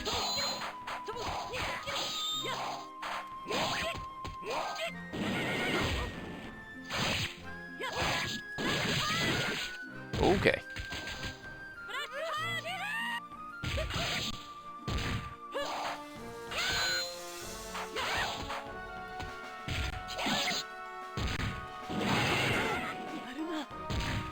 Get that chip in, and now I am on match point.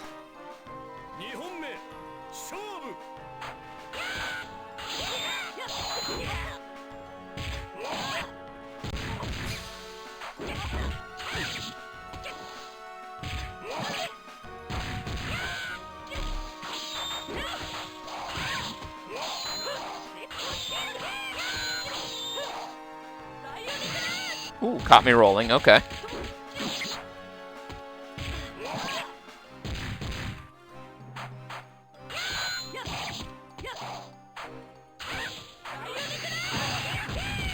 At this point, I kind of just need to sit on my lead and protect it. Didn't get an opportunity to punish that DP, but that's okay.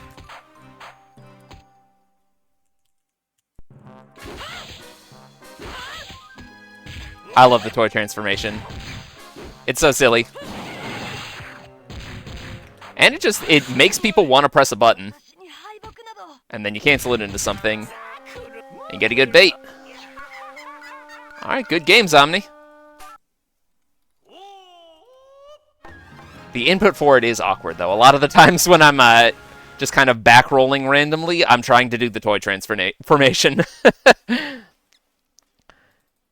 It is a strange input. Something like half circle back, down, back, E. Alright, how are we doing on the rest of these matches?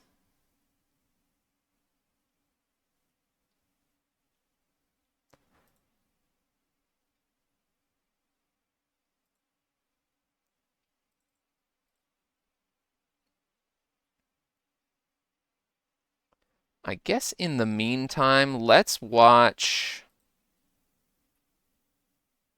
We can watch Joanna, Cujoh, and XM216X play for a little bit. Just while we're waiting for the round to finish up. A little bit of bonus footage. Looks like they just got in too. I know when you spectate a match in Flycast, you are watching the replay being created from the beginning, so you can't. Forgot about that. Yeah, whenever you. I forgot about that. Yeah, it'll always start from the beginning. Oh, if only we had it in real time. If only. Well, maybe someday, but for the time being, that's just not how Flycast replays work. Yeah, of course. It's a privilege, not a right. Yeah.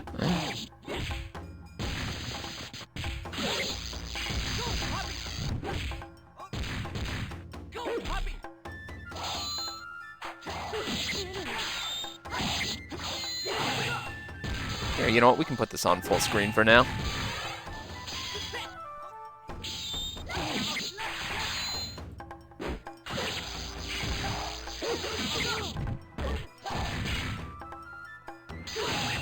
Oh, nice sweep there, getting out of the dog mix.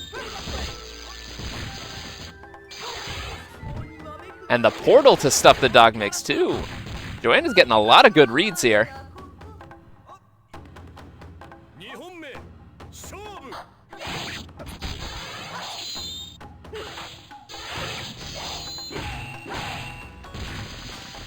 XM getting the run-up throw. Start more of that Galford mix. Okay, choosing to back off instead. Fair enough. Make space to meditate or zone. Galford's got a lot of options.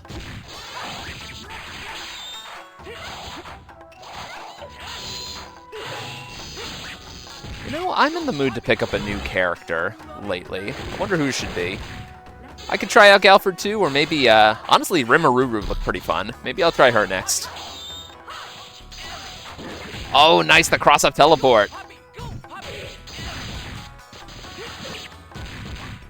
What's it gonna be? Oh, very nice. But just hanging by a thread there, vulnerable to any hit or chip. Arigato. I know, Galford was the original Naruto fanboy. So a funny thing that Nutria and I learned is that Earthquake and Galford, it doesn't really say it anywhere, but they're Hispanic. That's true. They were living in parts of the U.S. that were at the time owned by Spain. That's true. Mexico and California were Spanish territory back then.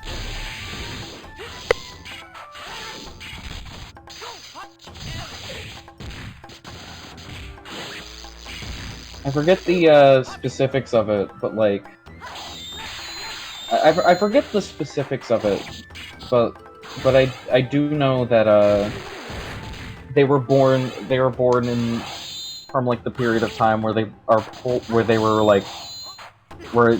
probably Hispanic, which I think is kind of cool. Yeah, honestly. How often do you get to see a Hispanic ninja character? Other than, I mean, there's Banderas in KOF. Oh yeah. Oh my God, Team South America should have came back. I know. That was such a good team. Bring back Team South America. Bring back American Sports Team. Oh yes, yes. You know, SNK is kind of. SNK is sitting on so many characters. SNK, I think, has the best character designs on the whole of any fighting game company. Like, even more so than Capcom or Arxis. SNK was also pretty good with, like, I think representation, especially for, like, the 90s. Yeah, that's true. Because Ryo Sakazaki is not even just like Japanese American. He's like mixed. Obviously his father is Kankuma, but I believe his mother is like an American woman. Also, just a lot of good LGBT representation across their games. Samsho especially, I always found interesting. Oh yeah. You know, you've got a lot of. I mean, you've got Yumeji, the most gender character ever is Yumeji, but also just a lot of. You know, gender non-conforming characters of all kinds of different forms of masculine and feminine in all ways that can take. It's interesting to see. Yeah. And then you've got Earthquake. I think Earthquake is cool. Oh, nice deflect. Earthquake is pretty cool, yeah. That's part of what was so compelling about Samsho over other fighters. It was exotic, diverse, and bizarre. It felt different. It really does. Samsho is wholly unique, I think. And that's what makes it so cool. Alright, looks like people are still playing their round 7 matches. Wedge and Mavi are still going. Joanna, Cujoh, and XM are still going. Okay. And, even with the new characters, they're pretty diverse too, I think. Yeah. You had. I say that when I say this, I'm specifically thinking about Darly Dagger, but you know what I mean. Darly Dagger is damn cool. Darly Dagger is so cool. She's like pretty easily my favorite of the three. I like all three of the new characters in 2019, but I think Darly Dagger is my favorite. I think maybe Yoshimaru for me, but shoutouts to Gamer Herb for that comment. Fighting games in general, still to this day, one of the only gaming genres that celebrates and represents diversity.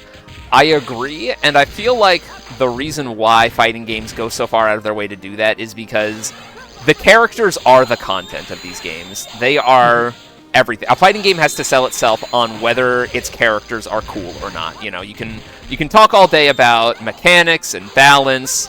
At the end of the day, we are here to see cool characters doing cool things. And we want to see all kinds of cool characters doing cool things. If everyone was a white dude, the game is boring. Exactly.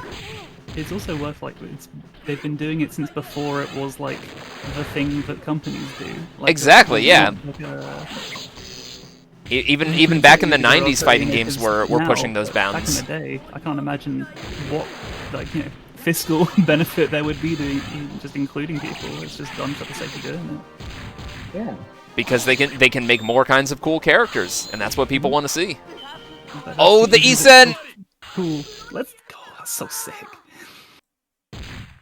Alright, looks like DeadlyRaveNeo 1-2-1. Wedge and Mavi finished up. Okay. Let's go ahead and move on. I know y'all want to see how this one ends, but we do have to keep things moving. Looks like Wedge took that 2-1 over Mavi. And for that match, XM216 took that 2-1 over Joanna Cujoh. Everybody play round 8. Alright. I will be playing Beebus for round 8. Ooh, very nice.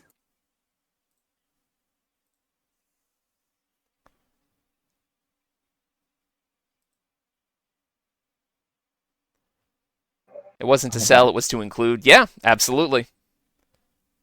Grueling set was really good. Oh, okay. I will have to peep the replay later.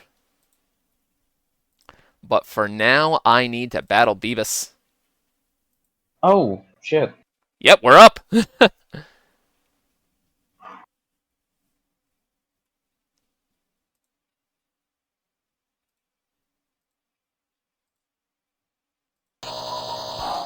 Let's see what we got.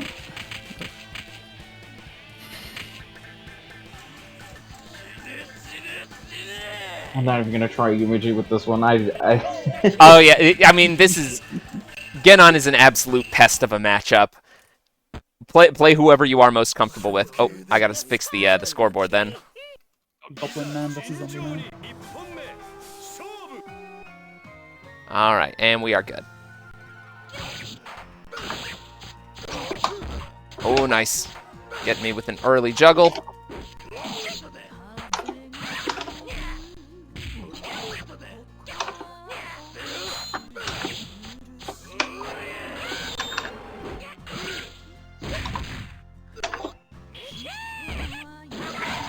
Forgot about that. Yep, always gotta watch out for the rage pose. Essentially two true menace. Oh, that rage activation. Is it try to throw you is all I have when I don't have my weapon? Yep. Maybe I can go for a 6-6S, but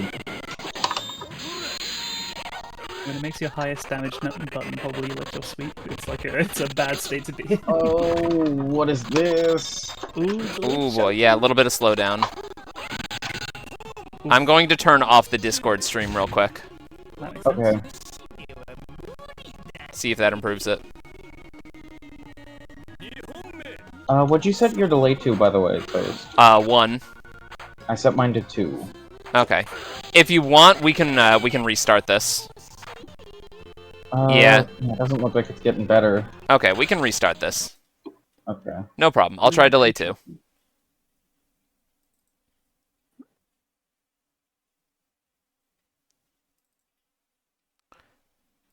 Glad we caught that early, though. Definitely. Okay, Might if you be- want to try hosting, yeah, we can do that. Yeah.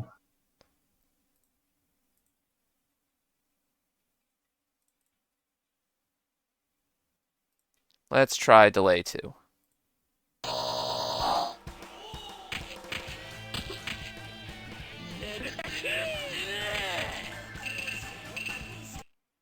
Rasetsumaru versus that once again. Everything needs to have an evil Ryu at the end of the day. Absolutely. It's always a fun kind of character design.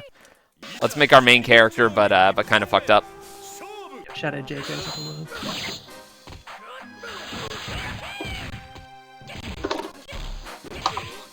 When even Arcana has one, that's when you know it's just... Yeah. There should be more, though. We need, not just main characters. Where's Violent Johnny Cage? Progressive Johnny Cage. Yeah, I know, right? Evil Johnny Cage is just like a genuine nice guy. The Scott Pilgrim twist.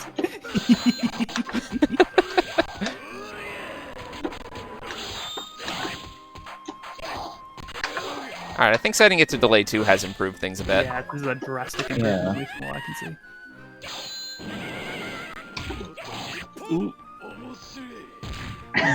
No, sure, not the slow blankable. Gotta do it. I gotta sneak it in sometime. Genon is like 10 gimmicks in a trench coat. I gotta rotate through them. You went under that? No way. Did you like duck or something? Nope. I'm just short. Just decided to not be hit. That Rashid fireball is making me feel things. Ooh, huge cross up here. Backdash out of the poison cloud, doesn't want to do anything else. More than understandable.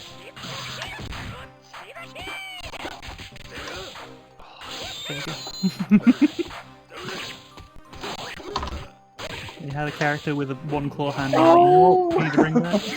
I literally set a macro for throw. I need to be using it. Oh goodness gracious! I need to do that for I literally set one. Oh, nice! Catching my overhead with that. Nicely done.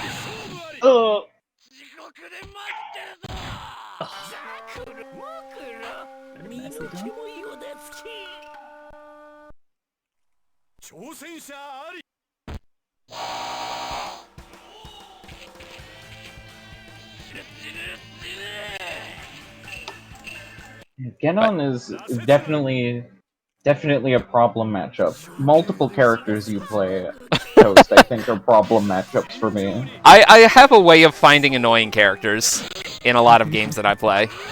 It's a skill. That crossed me up! Oh my god.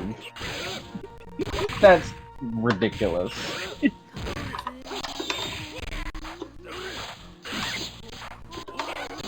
Ooh, nice, got me. I even saw it was the long roll. I even saw it was the long roll too. Ooh, nice, that made me whiff. I see you watching for the pose now. Yo. Getting hit by that stuff Ooh, is traumatic. nice. Like, it's just... Oh... I didn't think I would get the extended stagger off of that.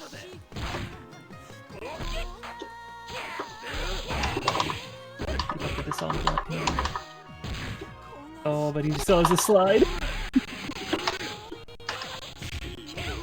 I was really hoping that would start up in time. That run up throw. Oh, doesn't get the punish. Oh, nice counter. Got me. Popped me. Oh my god. You got the read. Very nice. Sometimes you gotta make the read sometimes.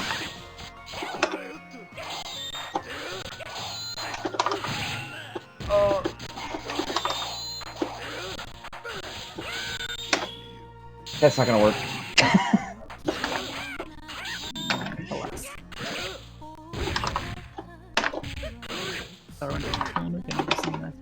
That was the long one.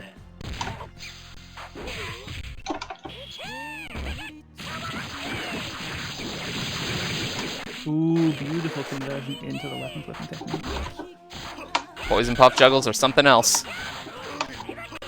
It's pretty scary. I think you have access to just a little bit of set play.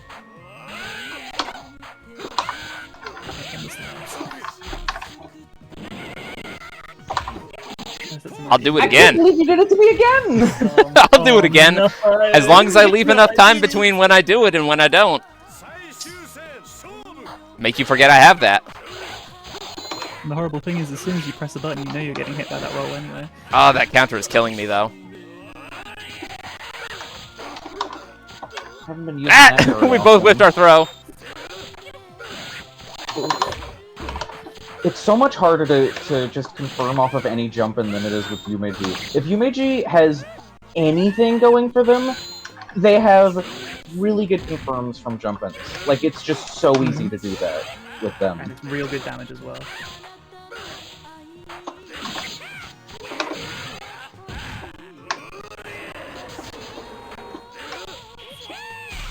Oh, no, you landed in I time. can't believe it! Ooh, that is... Oh, got me. Good stuff. Oh my god. 1-1. Family No Man way. versus 2004 MySpace OC. Oh, you know what? If you are bringing out Mr. 2004 MySpace OC, I am looking into the pages of how to draw manga. Oh, oh no. The classic tome. Oh. That kind of hair can only come from that kind of source. The battle of unwashed samurai versus definitively washed samurai. He definitely washes. He washes in his, he washes in the blood of his enemies. There comes a point where I would classify that as an unwashed ass.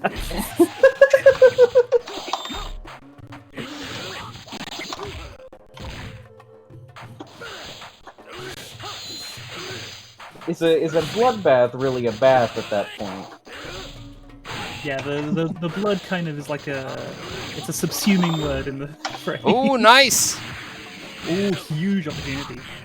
Very nice stuff into that weapon flip. This is really scary situation. Say weapon flip, weapon destruction.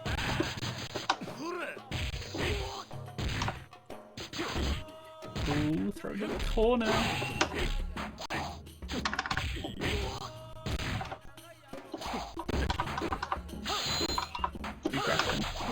Oh goodness. Ooh, very nice. I almost lost that round. Yep. Hey, you may take this one. Yep, set point for Beebus. Oh no! That was the most real. Oh no, I know that. I just got hit with like the most. I just got hit by like the most oh no worthy scenario. Oh no! Not like this. It's fine. You got another round. You know, you got another round. Build the bar. Build the bar. How do I get my weapon back? It was never an option. That's how you get your weapon back. The round ends, and you get your weapon back. You know what? It just appears in my hands. It's weird. It's crazy. And now Dabarichi just like that. To the wire, even.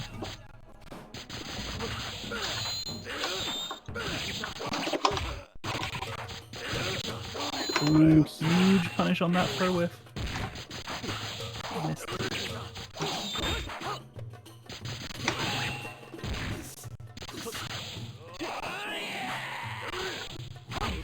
The speed of Sogetsu is always so terrifying. He just really can. Oh no! No! Come on! Where's my 660? There's the rage explosion in the Isen.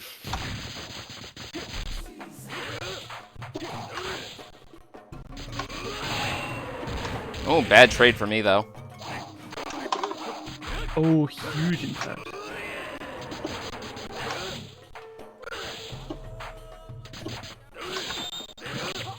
Down to the wire, it's too intense!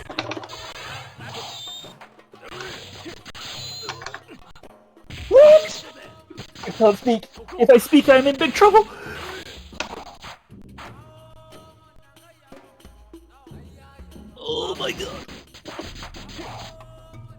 We're just vibing. Oh, oh my goodness. Oh. That is the closest I've ever come to beating you. Oh. That's as physically close as you can get to beatings. Oh. Oh, good games. Good games. Oh my god. The most Sam show sound. Oh. I know, right? That little stare down at the end. Oh. Wild times. Fantastic games. All right.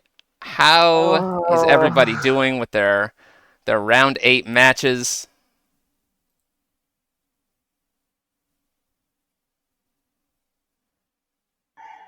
Oops, I forgot to mark that as round 8.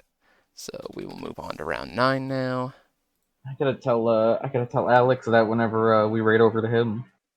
Wedge and Assuming that's XM who are we're still raiding to. playing.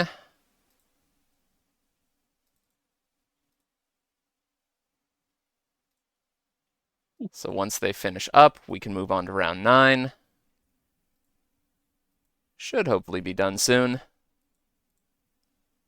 So Scuddy dropped out, right? Yes, Scuddy dropped out. Okay. We've had 3 dropouts now, I think. Yep, Right. which I is guess I get a unfortunate, 5 for but this next technical round. issues are technical issues. It is what it is, right? Like, it's... Here, I think I can go in and remove them now. So that was EinAston, Scuddy, and Unijorse. That was so close. Was that fantastic set? You both played gorgeously. Oh yeah, that was... My heart is pounding. I needed Rasetsumaru for that. If nobody got me. I don't know if anybody noticed, but earlier in the Fightcade chat, I called him my husband. Alright, looks like Wedge took that 2-1 over XM216. Very nicely done. Alright, scores are marked. And we can now play round 9. Nice, nice. Oh, I'm glad I don't have to play. I'm glad I don't have to play for a bit because I need to recover from that. Yeah. Alright, looks like I am playing War Anvil.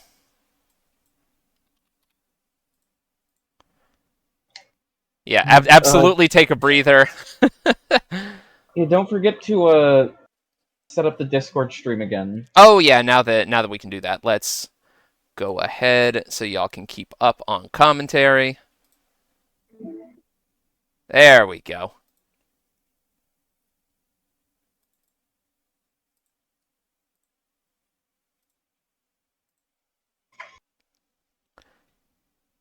Rasetsu is so tilting to fight. Oh yeah, my god, yes. Especially like you stick out a button at the wrong time, you're eating a full juggle into weapon flip. It's rough. Yeah, I need that. I need that tilt factor. I think. Yeah, I don't Aston remember- DQ'd. I don't remember who it was, but I remember at some point, I actually got someone kind of salty Hey. by playing Rasetsumaru. I'm here. I need to I get a believe salad. it. I believe it. I don't Rasetsu can be remember- tilting. I don't remember who it was, though even if I did, I don't think I would name them. Yeah, that's fair. Everybody gets tilted sometimes. I don't wanna point any. I don't wanna point fingers. I don't wanna. Kazuki tilts me pretty bad. Yeah. I hope you've learned a lesson about trying to do a round robin with more than like 6 people. Yeah, you know what? I think I did. Next time we'll be Swiss. I thought we wouldn't get, enough matches with Swiss, but you know what? This is only my second time doing it, and we've got more people this time than last time. So hey, we'll make improvements as we go. With Swiss, I think you can. Can you not still change the rounds when it's set to like 2 stage? Don't have repeat sets. 5 to 6 rounds is fine for Swiss. Yeah, I'm seeing that now. But you know what? We'll play it out. Again, my goal is to get people lots of matches against lots of different people. But I think it may be too much this time. I agree. What I've been going with is like I've been going with like round robin for at most 8 players, and then after that I've been doing 8 rounds of Swiss. so that way it's still the same amount of games as the 8 Okay, players. I didn't realize that you could change the number of rounds for Swiss. Yeah, you can't do it from the settings. You have to do it from like the bracket page. It's really weird. Oh, okay. I remember the first time I had to set something to Swiss. I was like, why doesn't it? I was like, where do I change it? And then I go to the bracket page, and it's like, oh, there it is. I spent like maybe like 5 or 10 minutes trying to figure it out the first time I did it. Okay, well, you know what? Lessons for next time. Which doesn't sound like a lot, but at the same time, it was also right before a bracket. So, that's fun. That was, I believe, Tech Hit 5. You can just run any amount of... Like, there is no upper limit of how many people you can have in a Swiss. It's kind of resistant to that, like, being an issue. Yeah. That's why you did see it for, like, card game tournaments. But yeah, that was, I believe that was Tech Hit 5 where that problem occurred. Tech Hit 5 was kind of rough, specifically for Same Show 6.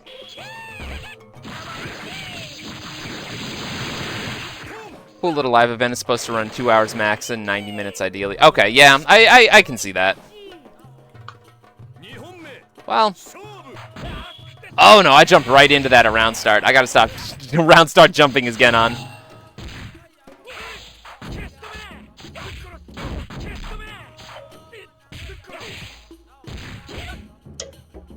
Oh. That's okay, I'll take the damage and get my weapon back.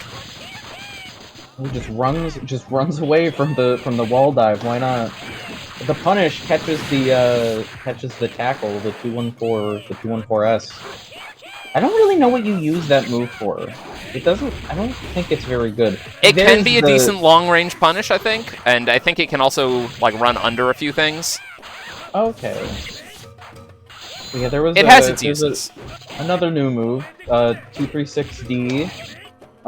It's like this overhead kick that leads into like, not like a combo, but you get a knockdown off of it.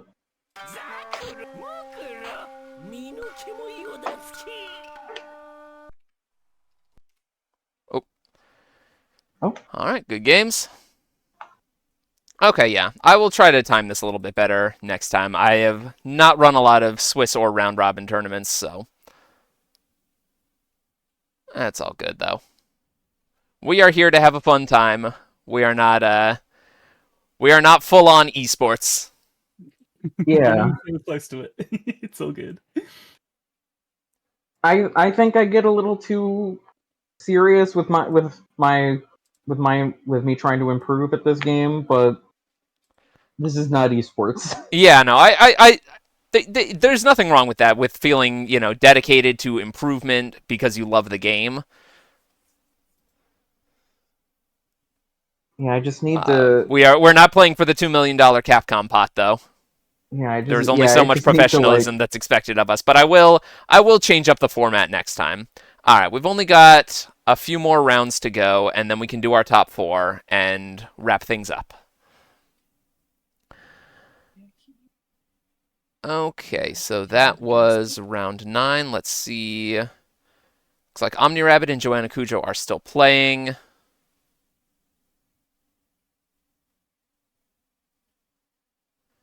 Let's see here.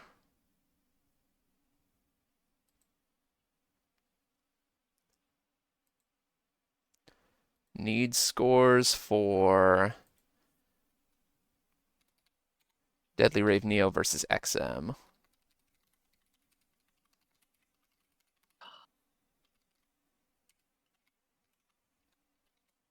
I have the sneaking suspicion I'm just gonna barely miss out on that top 4, and that's gonna hurt.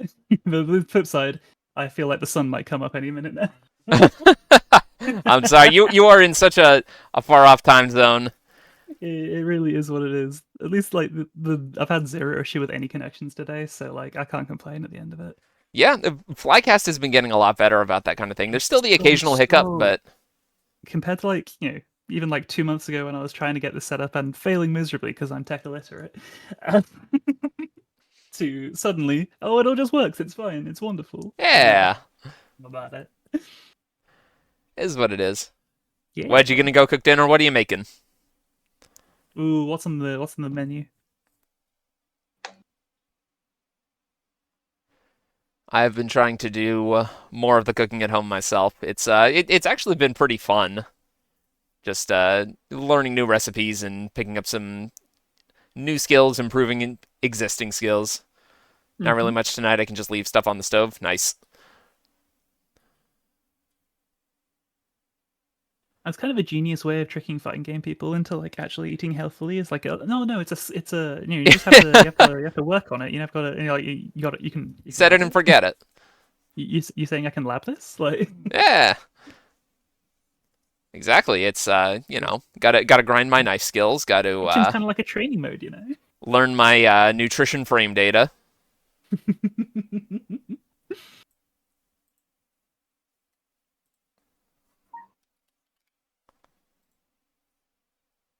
Oh, okay. XM and DeadlyRaveNeo are now playing their round 9 match. Okay.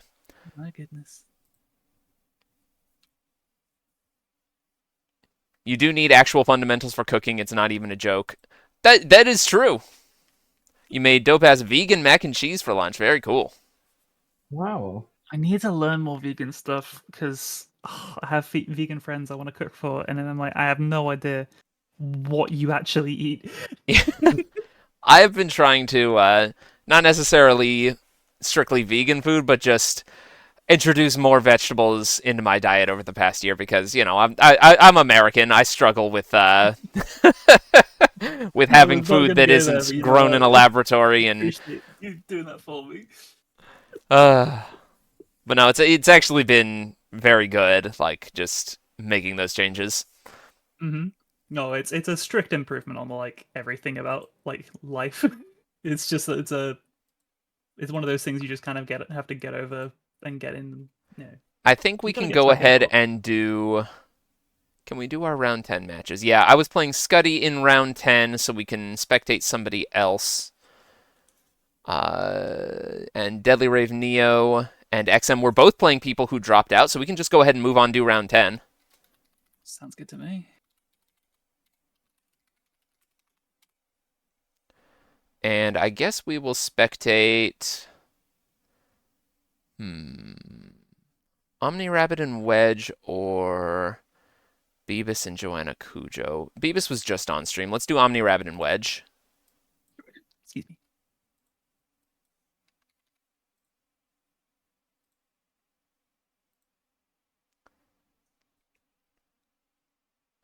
Not actually vegan, but I try not to buy too much meat to eat at home. Then you just eat it as a treat when you go out. That makes perfect sense. Also, meat is expensive. So if you're going out to eat anyway and paying restaurant prices anyway, you might as well make that the time that you do that kind of thing. Vegan burger I had last night was amazing. Nice. If you can get a good vegan bean burger, that sort of thing, it's I love mushroom burgers. Just like a portobello mushroom sandwich. But yeah, bean burgers are great too. Alright, so for round 10, who are we doing? OmniRabbit and Wedge. Or it's been a while since Mavi has been on stream. Let's maybe do Mavi and SladeValen on stream, actually.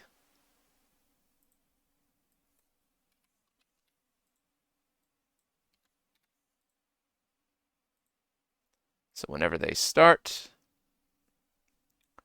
Mushrooms and beans are way better than the meat alternative burgers. Yeah, honestly, like if you're going to have a burger, I feel like just have a beef burger. If you want something vegetarian, cook it in a way that flatters what it is, instead of just trying to replicate something that it isn't. Oh yeah, like the fake meats are just it's a trap. Yeah. Okay, I see Mavi and SladeValen are getting on stream now.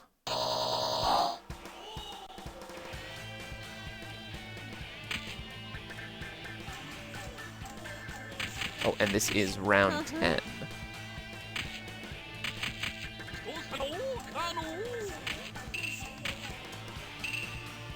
Yeah, both of them sticking with their... It's actually not healthy on my fingers.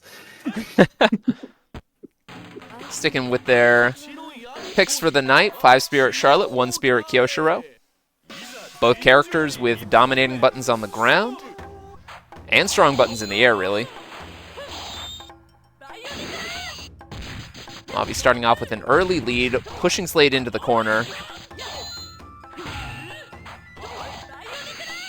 Getting the pressure going.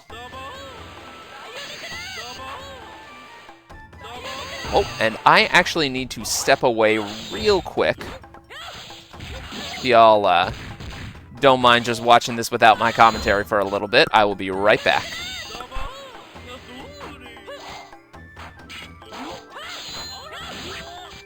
If you're all having a lovely, lovely time on the stream today, make sure to check out the match arena and support if you can.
Okie dokie, looks like we got Mavi versus SladeValen coming in now. This is some fantastic Alright, I'm back in, and oh wow, I see Slade is switching to Genjiro. That must mean Mavi took the first game. A fairly uncommon character in this game.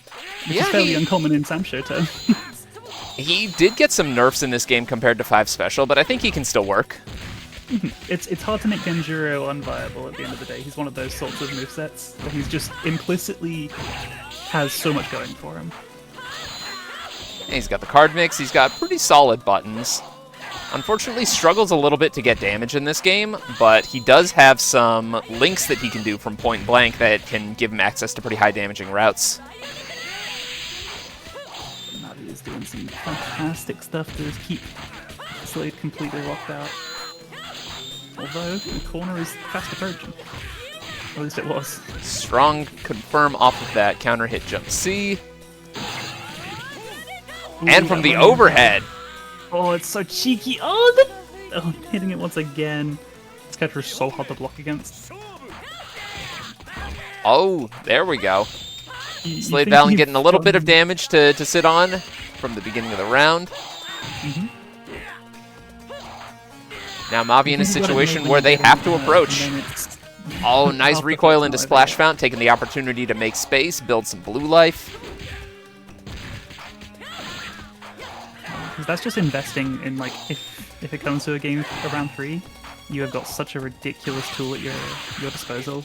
Oh yeah, that is 5 Spirit's biggest strength, is just, even if you are taking damage, you can turn that into a resource. It's the same way that, like, you know, with a character like, obviously, again, a lot of my perspective in this game is still entirely from Shizumaru. If you know the round is done, just charge tap. Like, yeah. Just vibe there. Exactly. Might as well invest in your future, as you say. Yeah, absolutely. Ooh, the wake up Super's not going to find its mark. Yeah, Mavi does not take the bait there. Their play is so well controlled. I love how smart they are about knowing when to approach and when to not, because they just find these incredible opportunities out of completely nowhere, half screen away. Oh That's yeah, a perfect example there. Mavi's ability to play neutral and whiff punish from all distances is really something. You should really see their Ukiyo too. I think I'm playing the next, so we'll see how it goes. Oh yeah. And again, Mavi is another person that I know through Kawahime, and that is a game that will grind your fundamentals. Absolutely. From my vague familiarity, it's very... Samsho is a very natural progression, so I can understand why there'd be a lot of crossover. All right. And it looks like everybody's still finishing up their round 10 matches.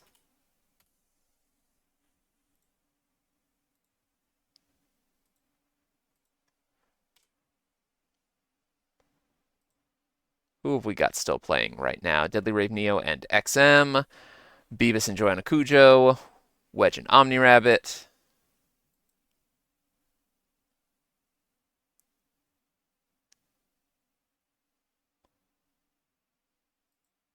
All right, Joanna defeated Beebus. All right, I've got that recorded. Thank you. So I think all that we're waiting on is OmniRabbit and Wedge.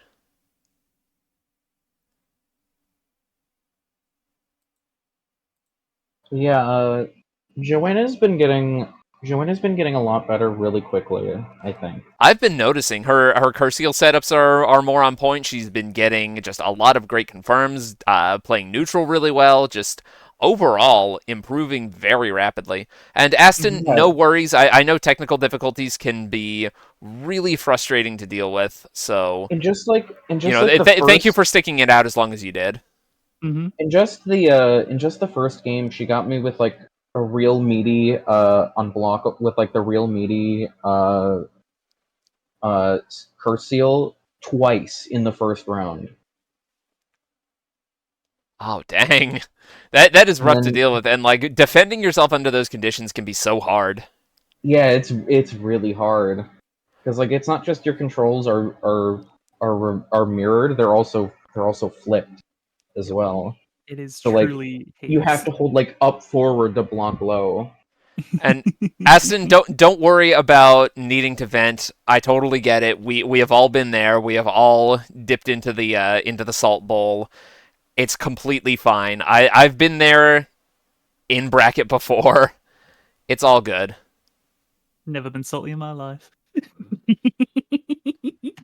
No, of course, do not worry at all about it. We'll get some games because UK Samsho 6 players. I think I'm counting 2 of them at the moment. So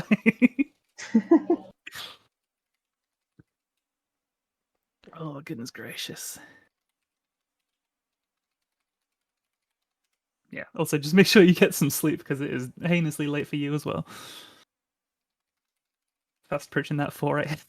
Oh my goodness, yeah. I'm so sorry to keep you like that. It's fine. I'm vibing. All right. I think, yep, we are now ready. Everybody can play round 11. Brilliant. Oh shit. And I think just with how late that we're going, I'm going to need to make the top 4 be first to 2, not first to 3s. That's valid.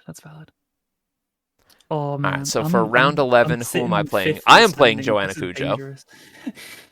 If I have to stay up for that, I may die. Hopefully Mavi has something to say about it though.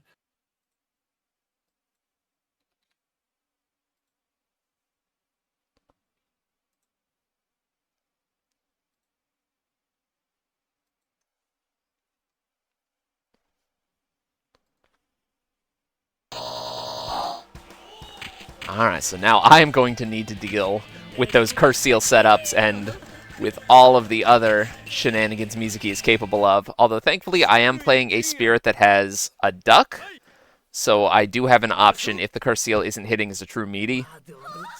But I think my best option overall in that situation is just going to be to not be in that situation. Underrated, to be honest.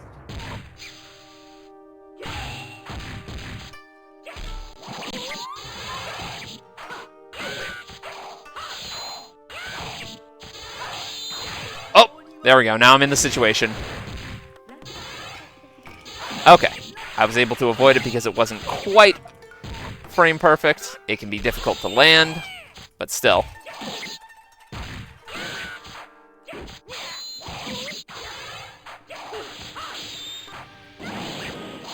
Oh, wow, that stuffed my Blanca ball. I thought that was going to hit as an anti-air, but nope. Surprised me there.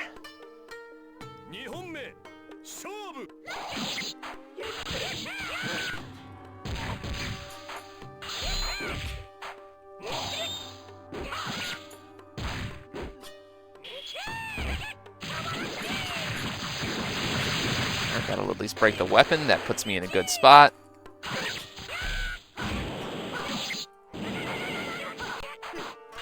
Alright, Joanna sees my my slow Blanca ball tricks coming. Can't necessarily pull that out.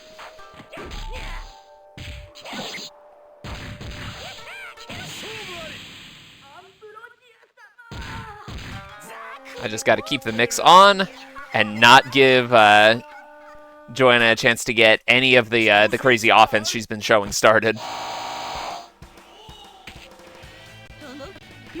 That is generally my goal with Genon, because he is honestly very weak on defense. He's got a low life total, not really much in terms of reversal options, so he has to press that offense until he gets to the point where he can comfortably sit on and protect his life lead.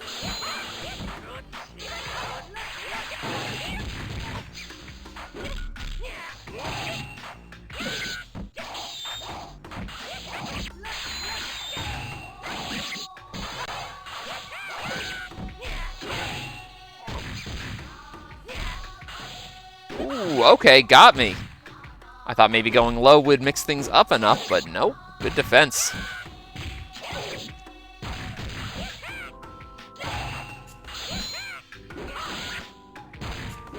Alright, got me with the pursuit, fair enough.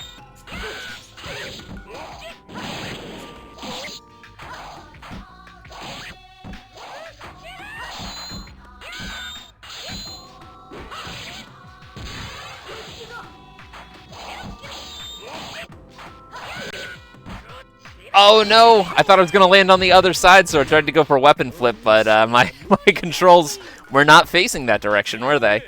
I curse sealed myself.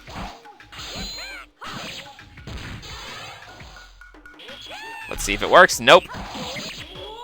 Oh no! Now I'm the pinball. I thought, why not throw it out, but ended up paying for that. Now I'm in a really disastrous position. But I can turn that around with one counter hit. Still down on life a lot, though.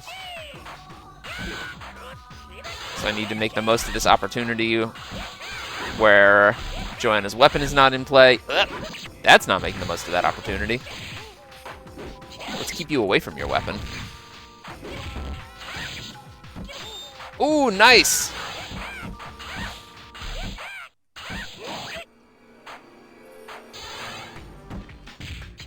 That was a really well-placed Makiri hop there. Oh, she can still do it while disarmed! Woo! Okay. Slight moment of panic there. Good games. Imagine if Soul Calibur let you knock weapons out of fighters' hands. That would be cool.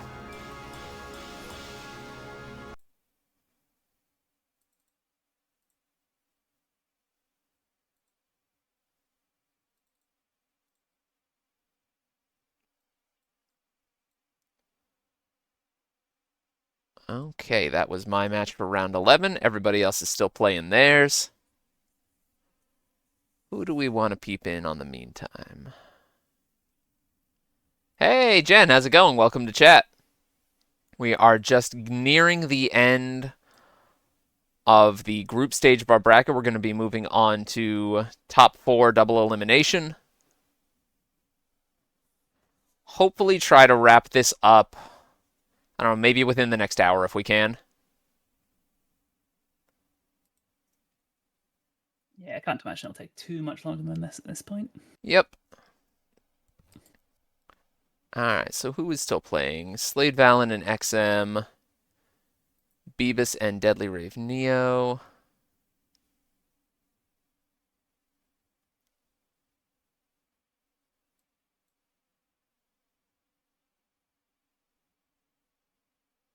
Oh, Wedge and Beebus already played. I guess they are... Oh, they're playing the round 12 match, I guess. Okay, you know what? If you're both free, then might as well. Oh, what? Were we playing the wrong match? Oh, yeah, it looks like it. You're playing your round 12 match. Round 11, DeadlyRaveNeo was supposed to be playing OmniRabbit. The time warp is here, good gracious. Beebus, you were supposed to be playing Wedge. Did you already play Wedge? I'm looking at the bracket and... No. I looked at the wrong part of the bracket. I'm sorry. Oh, okay. It can be reset by TO. It's fine. Okay. Yeah, let's get that fixed.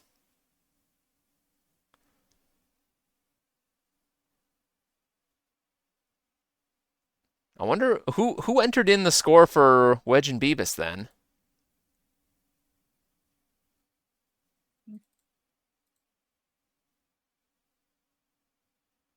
Here, you know what? Just play your match and then I will redo it. Yeah, we can fix it in a moment. Ain't no issue.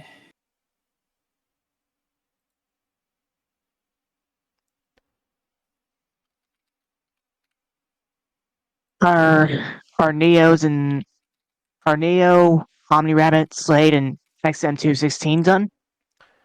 Hold on. I'm finding out what's going on with Wedge and Beebus. I think they just put it in the wrong. Yeah, and it looks like set and then put it in the right place.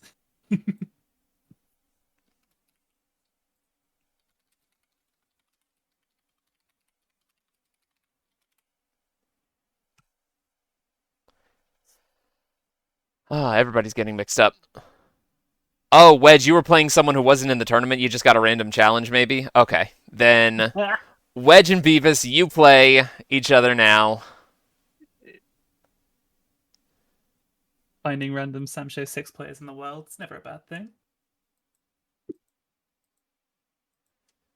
Okay. Alright, I guess since we are waiting on multiple round 11 matches, we can stream one of them. Hell yeah. I guess let's stream...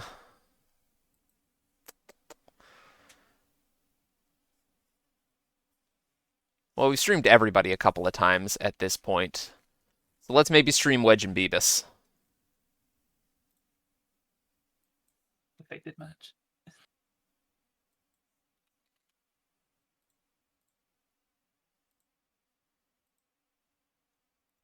Alright, Beebus and DeadlyRaveNeo, you gotta finish up your set here. Although... I guess if you guys want to count that as your round 12 match, you can. Might as well, right? They're playing it through. Yeah? Yeah, we're on game 3 currently. Oh, okay. Yeah, okay. I mean, at that point, not ideal, but you know what? Hey, thank you so much for the raid. Mia, thank you so much. That is awesome. Welcome, everybody. We are just in the middle of a little bit of a round mix-up with our Samurai Shodown 6 round robin. Some people are playing their matches out of order, but you know what? They're going to play it out, and we will just report the scores in reverse. That's the beauty of a round robin bracket, is that those kind of mix-ups, you can still count the points. Mm-hmm. There's almost no way to break a round robin. Yep. Alright, looks like Beebus and DeadlyRaveNeo finished their match, so we are going to be watching Beebus and Wedge play on stream. DeadlyRave won that one 2-1.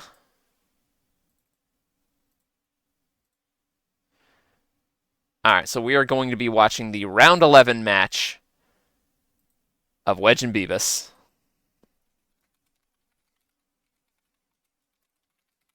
Oh, a little scatterbrain tonight, apparently. Yeah, it happens. I think I may be pushing everybody a little bit too late in the day. Yeah, I'm sorry. It's just by the time you said that, we were already on the third game. I know, you might as well play it out. Yeah, absolutely. Not you talking out loud to chat because you think you're still hosting. Hey, you know what? It happens. Chat is a fourth person pronoun, that's just how it is. Alright, Wedge sneaking in that little overhead there. But cancelable overhead is always a nice thing to have. Nice air-to-airs. Landing the pursuit from that, too. Oh, does not take the deflect bait. Wedge going all out. Beebus just needs to find an opportunity to land that continuous slash. But Wedge is not giving it to her. Chat is the royal you, yes. Genuinely, it's a fourth person pronoun, it's beautiful.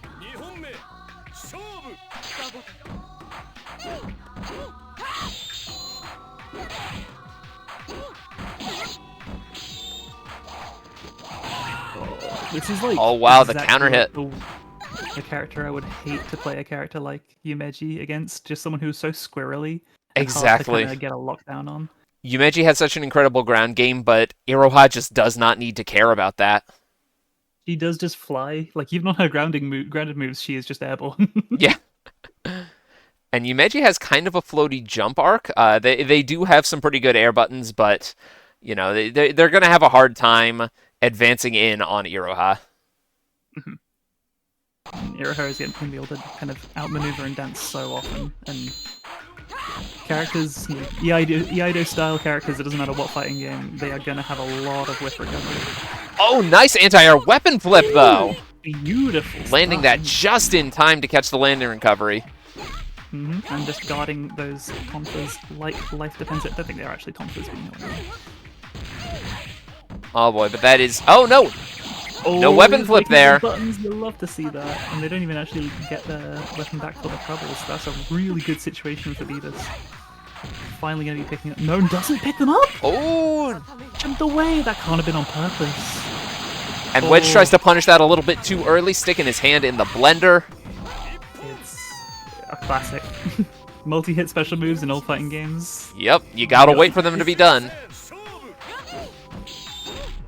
It's one of the great losses of modern day blocking design, like quality of life. I know, right? I feel like I can't ever accidentally put my hand in a blender anymore.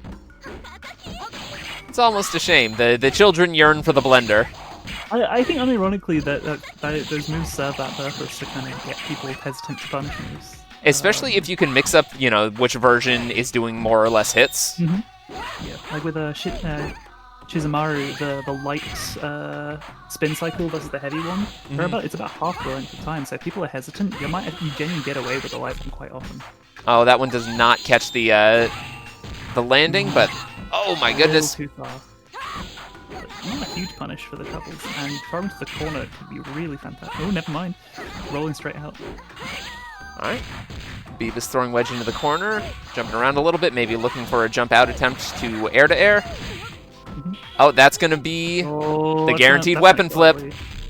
Yep. Just Iroha things. Wedge winning game 1. Still a pretty close set. Beebus showed a lot of good adaptations there. Just trying to shut down Wedge's mobility, offense. Let's see, is she going to switch to Rasetsumaru, though? Nope, sticking with Yumeji, sticking this one out. I think that may be the right choice here. Rasetsumaru is going to be a lot more dependent on, you know, keeping you on the ground, keeping you in a situation where he can juggle into the weapon flip. Yumeji, maybe a little just bit more solid all around, better punish options. Yeah, I think that's a reasonable bet. Rare matchup where Firebird is kind of important. Yeah, just to stop Iroha from dancing around in the air so much. That makes sense.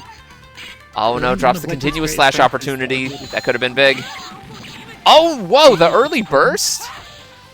Maybe an accidental input there. Possibly, and just like that, all that resource is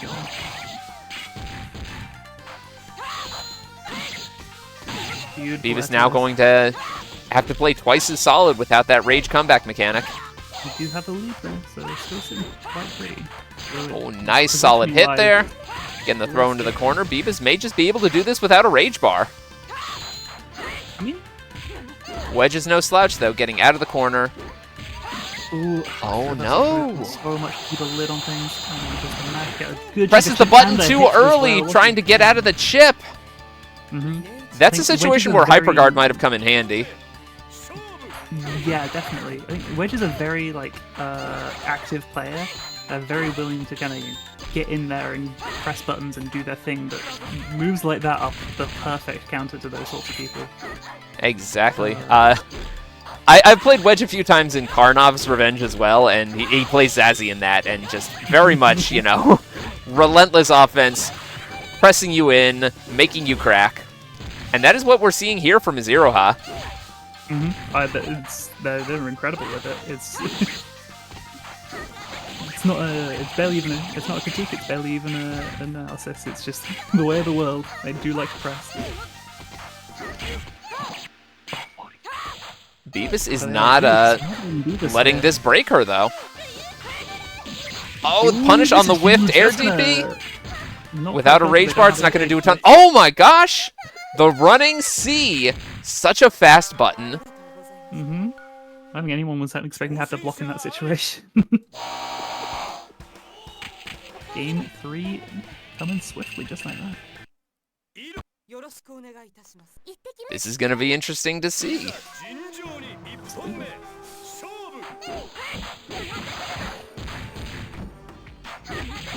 Alright, Wedge adapting, going for some very quick air-to-airs with the cancelable jump D. Quite interesting seeing him go for the follow-ups on the hard knockdowns, even without having access to the weapon flipping techniques. Just kind of like putting that awareness in their head, because you can obviously chase these rolls and apply pressure elsewhere. That's true. I guess just, you know, as long as you're making sure your opponent knows that that is an option, you can make them want to roll in a situation where you're prepared to punish the rolls. Oh! I can only assume that wasn't a situation where that was available, otherwise we definitely would have seen it. Oh, catches the air-to-air fireball, wonderful stuff. No roll, though. Really, really low health situation on both sides. Oh, the secret move! Such great awareness. Such a dangerous character to jump at. And especially when Wedge has that stocked. That's going to be weapon flip, though. Yeah, this is exactly what you need in a situation to kind of get this securing round, just push them away from that. And once again, just catching the Wedge, being a little too proactive on these wake-up situations. Oh, the throw doesn't throw him away from the swords, which is interesting. Iroha does do that little bounce after pursuit whiffs, so you need to delay your punish just a little bit. Yeah. This is really interesting. I'm not sure what's happening anymore. Yeah, Wedge is just sneaking in so many throws, getting the weapon flip even disarmed. Of course, I didn't even think about that. Yeah, you get the suplex. Just getting Beebus to want to press a button at all the wrong times and sneaking the throws in. Sorry. That is unfortunate stuff. And closing it out with the cross-up. Still very close round. Great match.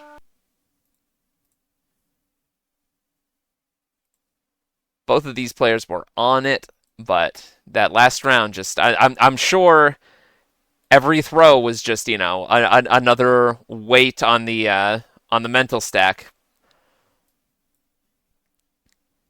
Yeah, it's a rough situation. How that last game went. I can't believe I won that second game though. I can't. Hey, that was great. A fantastic game too. I thought the moment I accidentally did Rage Explosion, I was like, oh, yeah, I'm gonna lose. When you got nothing to lose, that's when you got everything to gain. So you really turned it on in that game. It was gorgeous. Oh my god. But the big thing with game 3 is when the Yomi loops back around and like kind of like inverts in on itself and becomes this strange vortex that only the two people who are playing can understand. So like, I wouldn't beat yourself up about that final round. That was shenanigans, but that was your shenanigans. Like, yeah, you have nothing to be disappointed in yourself in for that game. Yeah. it was the result of everything that led up to that round. So like, it wasn't like it's not a failing on your part to like have that round happen. Oh gosh, I have to play Wedge next. Oh goodness. All right, let's see what we can do here. Moving on into round 12. Let me just make sure everybody is caught up.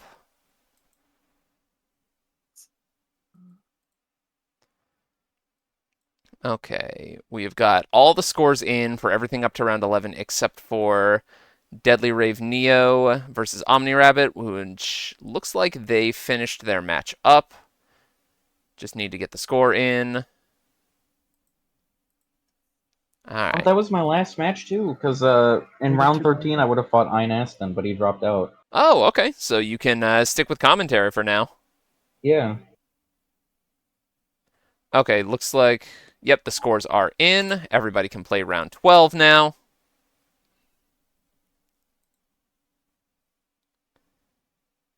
And I will go ahead and challenge Wedge. I'm probably gonna hop off and leave top 4 to you two, I Okay. think. Absolutely no worries at all. Totally fair. Yeah.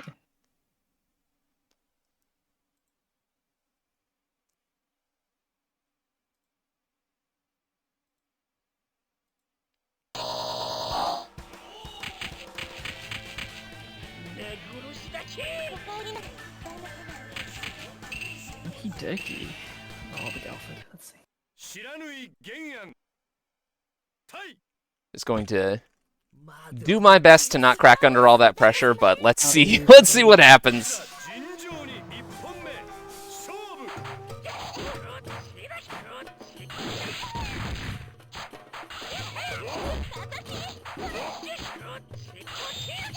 Very nice.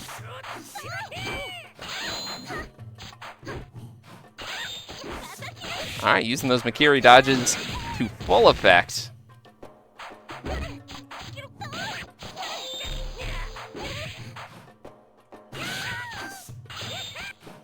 Oh, so much green health so quickly.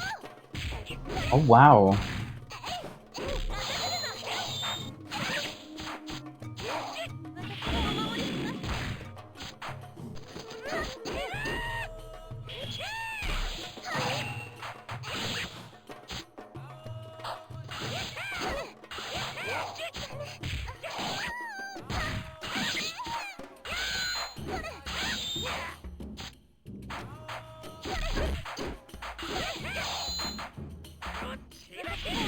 Oh, nice. Ooh, Got the me. super move.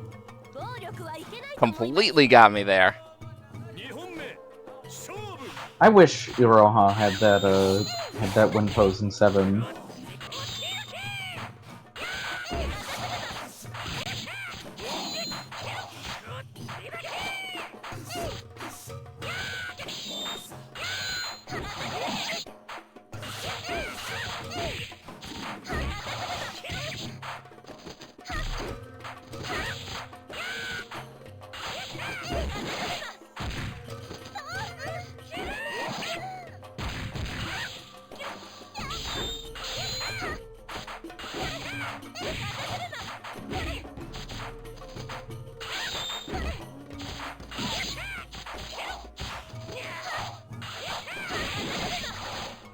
Ooh, nice. Yeah, having a hard time getting any air-to-airs here. Nice conversion off the air-to-air. I didn't think that would work. I don't know shit about this character.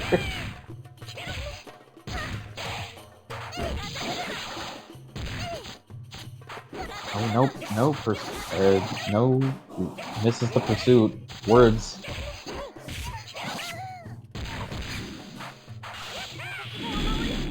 Ooh, secret move to try and dodge the poison, but no dice. Yeah. Just kind of a hard situation here. You gotta watch out for the invincible rage activation. That is one of the many quirks of Two Spirit. That's actually one of multiple things exclusive to Two Spirit.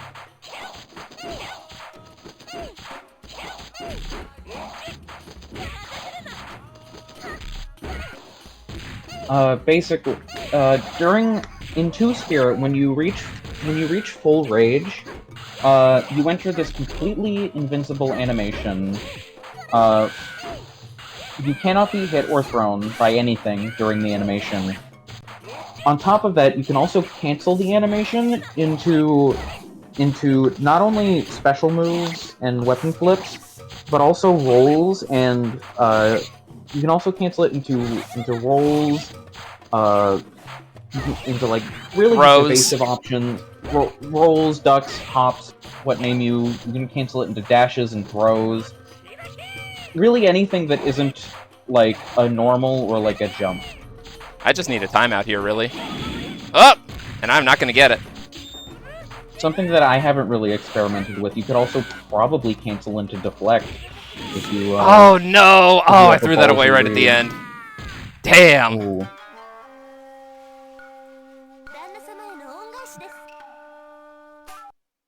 But yeah, the best thing, in my opinion, I think Toast probably agrees with me, but the best thing you can do when someone enters that animation is just back away. Yeah, probably. Or wait for them to leave it and throw them. You know, make them think that you're backing off. I'm going to try Gaoh for this. He's got some good air-to-airs.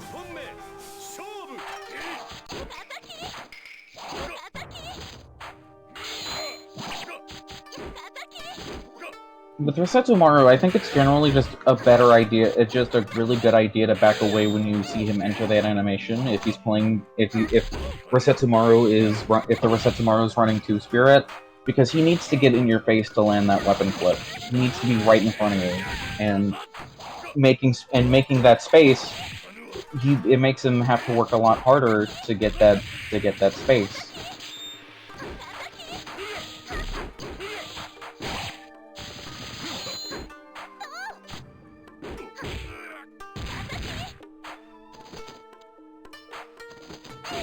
And you can't really just hold, and again, you can't really just hold down back, because you can cancel into throw, so even if your character doesn't have a command grab, they can still just stop you from holding down back there.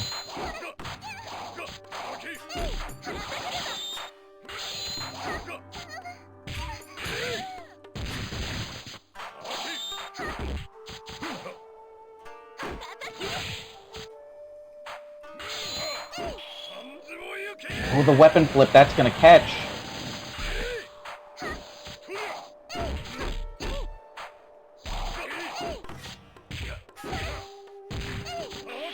No pursuit! Oh no! No command grab either! Who got that? Oh my god, Toast. Oh my goodness. Takes that. Just the smallest life lead you could possibly have. I could not tell. Oh, misses the pursuit again!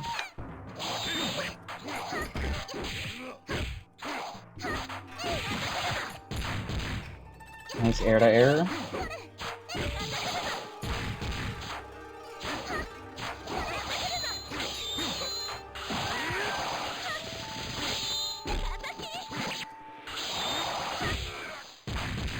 Alright, not a huge punish on the DT.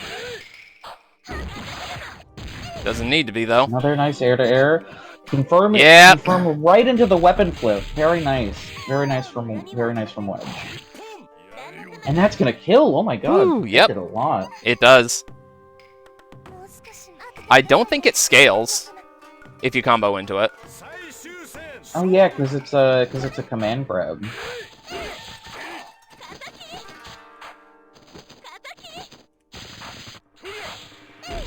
She's also one of the only characters, as you probably saw a little earlier, she's also one of the only characters that can do her weapon flip unarmed. And a nice detail, a really nice detail with the unarmed version is that she doesn't have her weapon, she doesn't have her blades. Instead of cutting you, she like grabs you and does a suplex.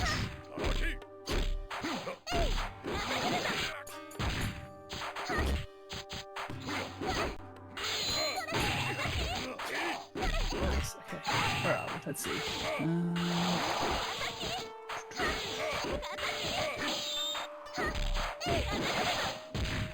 It's always a disconcerting thing when I look at the screen and I do not know who this man is. Oh, Gaoh, yeah. He is the final boss of Sam Show 5. I think Gaoh's also one of the characters that like aren't Ooh, very okay. good in 5. He's all right in 5. I think he's definitely really? better in 6. Oh yeah. I think all of the boss characters are better in 6 than they are in 5 special. Quote unquote boss characters. I think he's still fine in 5 special. Just, you know, he has more in this. He's got a real command grab. He's got just, I think, better buttons. Yeah, it's no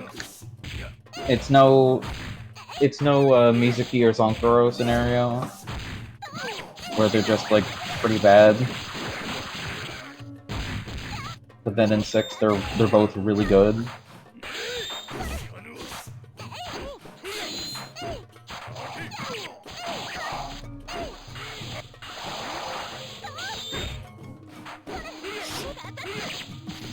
Wedge's ability to just like chip you away mostly with the kick button is really quite something. Oh yeah. It's not something that you expect in this kind of game either. No, absolutely not.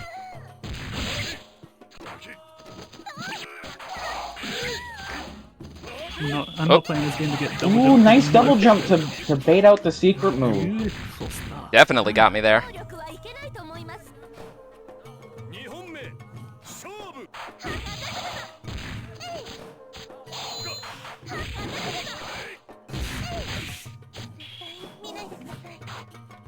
Oh man, There's the- Yeah, there's that's. the confirm. I don't think I can really come back from this.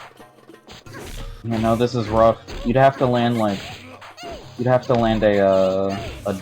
weapon catch, which against Iroha, that's going to be really hard, because that would require her to do a grounded normal, which the rest. Yeah, this is looking a little. Oh, the weapon flip! We're living your life without a single regret.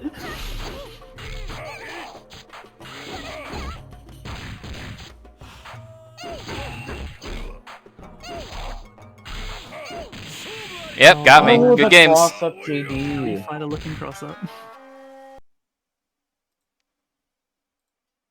Very nicely done from Wedge. Alright, so that is going to be 2-1 Wedge.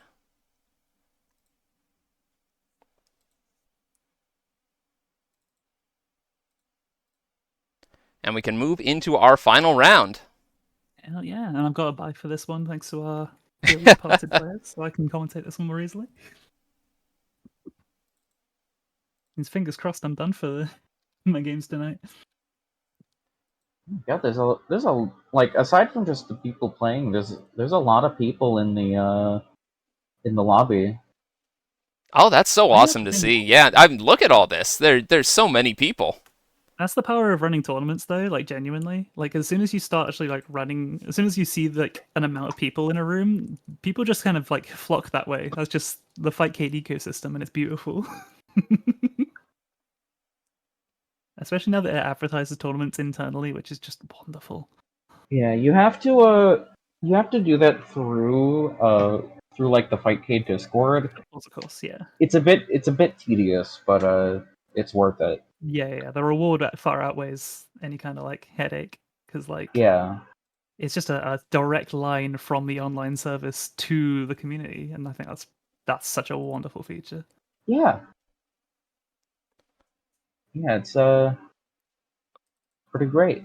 Yeah. Everything is looking up for this game in so many ways, and it does my heart a lot of good to see that. It's so much fun, and it does help I'm playing Shizumaru. It does help to play one of the better characters in the game. Yeah. But yeah, for all of you watching, if you are curious about this game and just what it's all about, go look up a channel called Gohlow, GOH_LOW. He's got a fantastic overview video of it. It's genuinely one of those scary. It's one of the scary things. Is like, oh no, it's a big old game with a million characters. But like once you like have just any kind of like basic content, like Golo has done some fantastic stuff for this game. It really helps just like onboarding in such a wonderful way. I cannot agree more. Just like check that out, and you'll feel ready to start. To be honest. Ooh, I'm gonna maybe need to kill my Discord stream here. Okay. Oh. Alright, Yeah, I think we're well- good now. At initial first sight, it wasn't looking too hot. I'll try to spectate through Sorry about that. through Fightcade. Like he'll go back from the start, unfortunately. Hit the fast Ooh, forward nice, button. got me with the explosion. Oh wait, I gotta. Why do I have my fast forward button?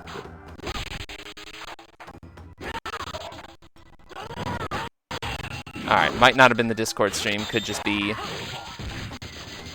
technical issues on somebody's part. Yeah. It'd be that way, it'd be that way. Either way, I'm applying a lot of early pressure. Deadly Rave. Oh, Very, nice, very getting me with the Hyper Slash, eating up all that Yeah. damage.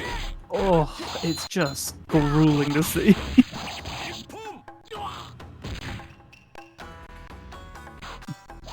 After that match with Wedge, I need to play Getsu a little bit to clear my head. Mm-hmm. It's a very different game going from Wedge's Iroha to Deadly Rave's Enja. It is a... Could not be more opposite. Yeah. This slow plodding, make a wrong move and you explode versus this death by 1,000 cuts. Ooh, that's a real nice opportunity though. And nicely capitalized. And the chase as well, catching each other. Beautifully done. Oh god, does get blocked though. That's a huge punish chance. And oof, just doing it, I respect it. Ooh, nice. Caught my jab with that. You can armor through something, but you still take the damage. Mm-hmm. Yu-Gi-Oh rules. Yeah.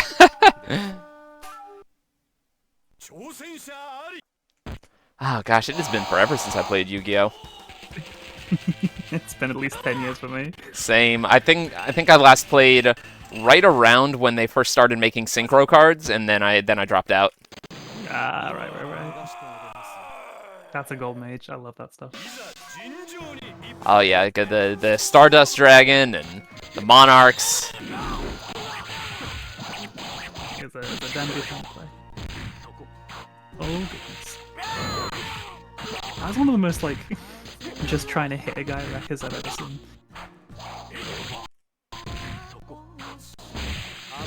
Ooh, pretty Oh, didn't get the tough juggle, but still. Still looking real nice. And that's Sogetsu.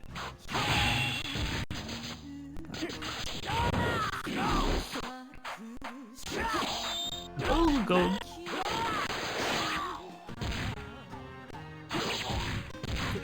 Catch that animation. This is looking all ToastRider right now.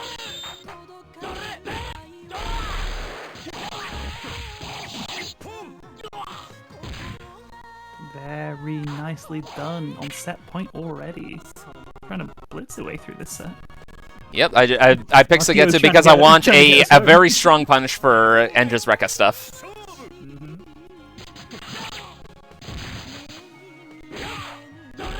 Anyway, it's the role of the TI to make sure the tournament runs as quickly as possible, so I appreciate this.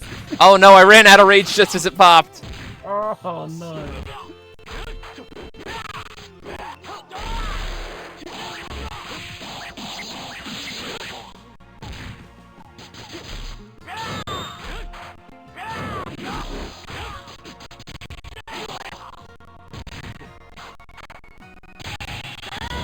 Oh no!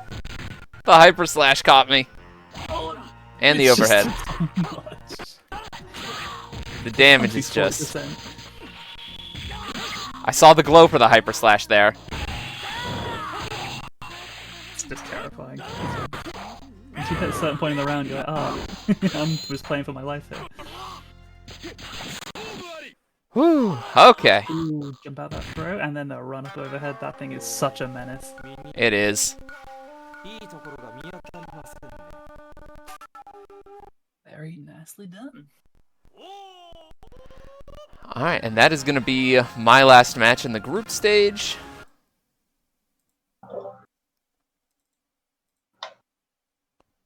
And we are just waiting on War Anvil and Joanna Cujoh. Oh, was that it? Yep. That's it, yeah. Still a couple more results to roll in, but for the most part.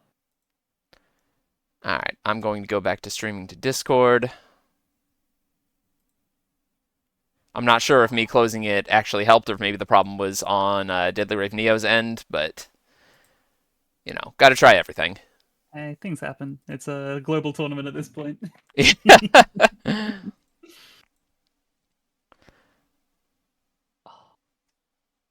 think there's a really solid chance I'm going to finish out 5th place in the group stage, which, you know, kind of works for the commentator, but also done that damn. Hey, that's great. Yeah. Yeah, do single elim for top 4. I think I'm going to go ahead and make that change. It has been a long time, and we are not going to stream all of top 4, I think. I've kept you here long enough. Next time we are doing Swiss for sure. Yep. So here, I think I can still change that setting. Big Swiss proponents here. Yep, we are switching that to single elimination. Okay. Imagine if we'd done first to 5, good gracious. Oh my gosh. Yeah, good suggestion, Wedge. It is getting late. I have to take my son to a birthday party tomorrow. And I'm going to be in a wonderful state for it, I'm sure. That's okay though. Yeah, you know, it's what we do for the craft. Yep.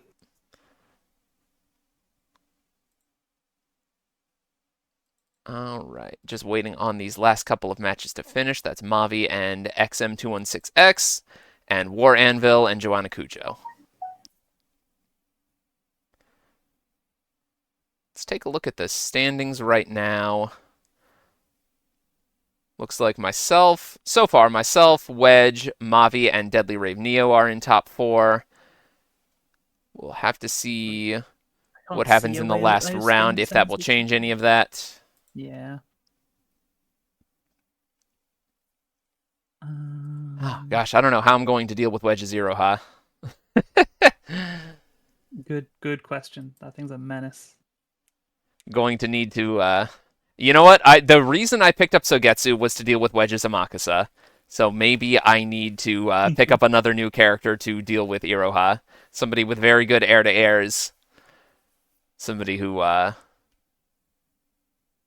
can deal with Iroha's nonsense. Maybe Amakasa is the character to do that.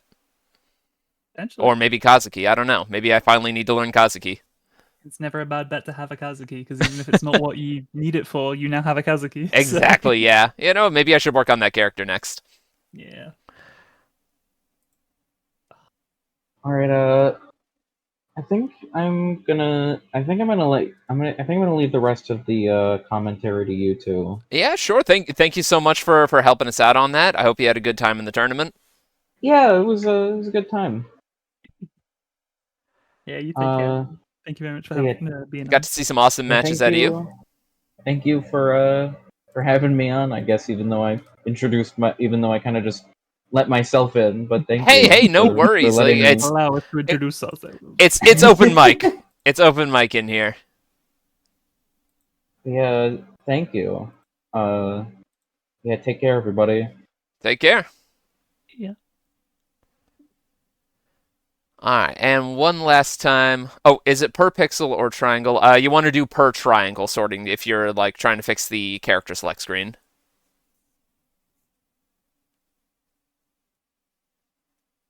Yeah, I've got that on triangle too. Let me just double check that. Yeah, per triangle. I always think that when you watch people play it, I should pick up Samsho again. Go for it. It's a lot of fun. Like, and we've got people of all experience levels in the community. If you happen to choose this one as your Samsho of choice, you know there's a Samsho for everybody. This series keeps a very consistent feeling throughout, but every game takes a completely unique spin on the mechanics and controls and character tools and whatnot. Totally. So there's a game for everybody in this series. Mm-hmm. It's been fantastic. I literally never played Sam Show until like a month ago. It's been a genuine joy to be getting to grips with figuring out this massive game. I'm so glad that you're enjoying it. Yeah, no, it's been wonderful, and people have been lovely the whole way through. Which is good because there is so much to learn. I do not know the names of about 90% of the roster. Well, if you want to learn anything about the series roster as a whole, 6 is the game to look at. It's got almost everybody. Pretty much. If you weren't introduced in 7. Exactly. 6 kind of is the everything game in terms of Sam Show. Yeah, it's got every character, every game's mechanics. Again, except 7, but 4 Spirit plays very close to 7.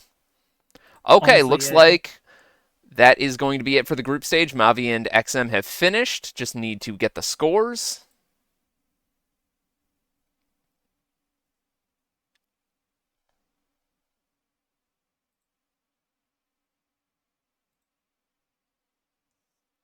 All right, let's hop over to the bracket while we gather that up. Looks like XM beat Mavi 2-1. And I think that's everybody.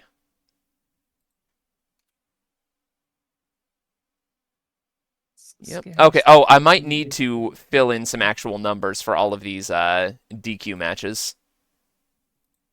Oh yeah, because it makes the maths go a bit weird for the head-to-heads and such. I think if you put them as 2-0s. Oh, okay. It just makes it That easier. actually. Well, here, let me fill them all in, just so it doesn't affect it unfairly one way or the other. We have -1 versus 0. Some of them we have 2-0, and some of them we don't have any result. And I think Yeah, that's gonna screw with things a little bit. I should have been doing this as we went. All right, so War Anvil there. I know it keeps trying to push that over because we can technically end it here, but I want to fill in all of these first. It's resisting. I know. That's okay. This will just take a second. Joanna Cujoh gets this one. And Beebus gets this one.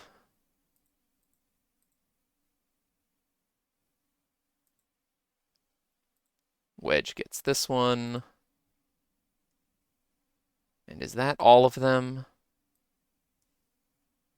Appears to be. Okay, we are now ready to end the group stage. Hell yeah. So moving on, our top 4 is going to be myself, DeadlyRaveNeo, Wedge, and Mavi. We are going to do this single elimination. Let's go ahead and Kick it off. Yep. So It's going to be single elimination first to 2. I think because there's only going to be 3 games total, we can just go ahead and stream the top 4. Sure. So myself and DeadlyRaveNeo up first. Then Wedge and Mavi. And then whoever the winners of those are for grand finals. Mm-hmm. Sounds good to me. Let's go. Just update the scoreboard. Okay.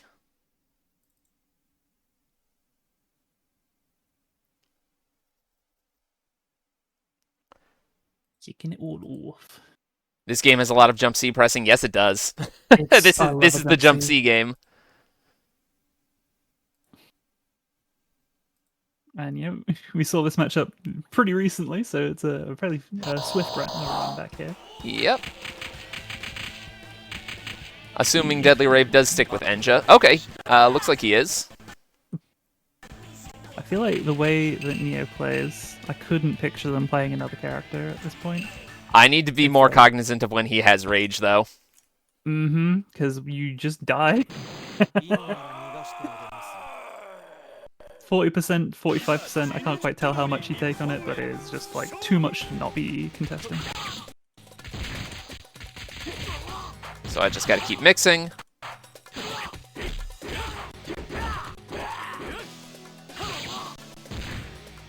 hits. Lash from so far away.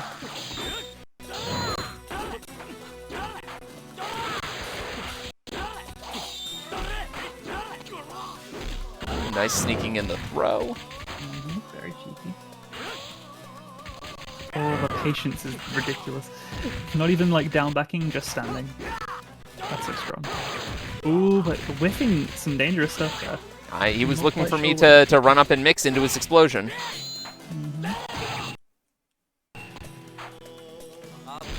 Looking like maybe some connection issues, but you know what? It's fine. Ah, there it goes! I overheaded right into the Hyper Slash again. But that's the difference of when it's in rage versus when it isn't. Like, yeah, you took a good chunk of damage, but comparatively... His connections like that with everybody might be his computer. Alright, well... That's something that we might need to troubleshoot with him again another time.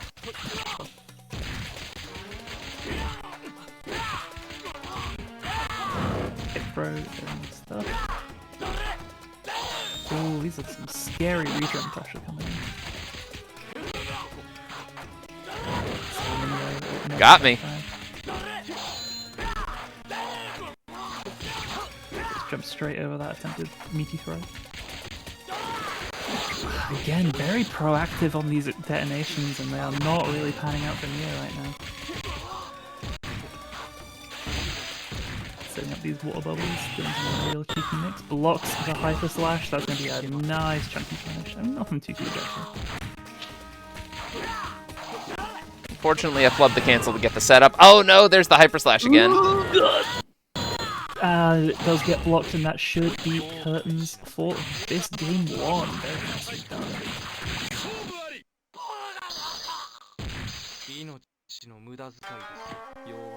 Sogetsu's so cool, like visually. Sogetsu has so much visual like flair. Oh, he does. I love the way that weapon flip animates. Big fan of that. The double bubble. Oh, might be switching to Suija. Ooh. Or, okay, maybe not. Faked us out. The water fire mix. It's all good. You know what?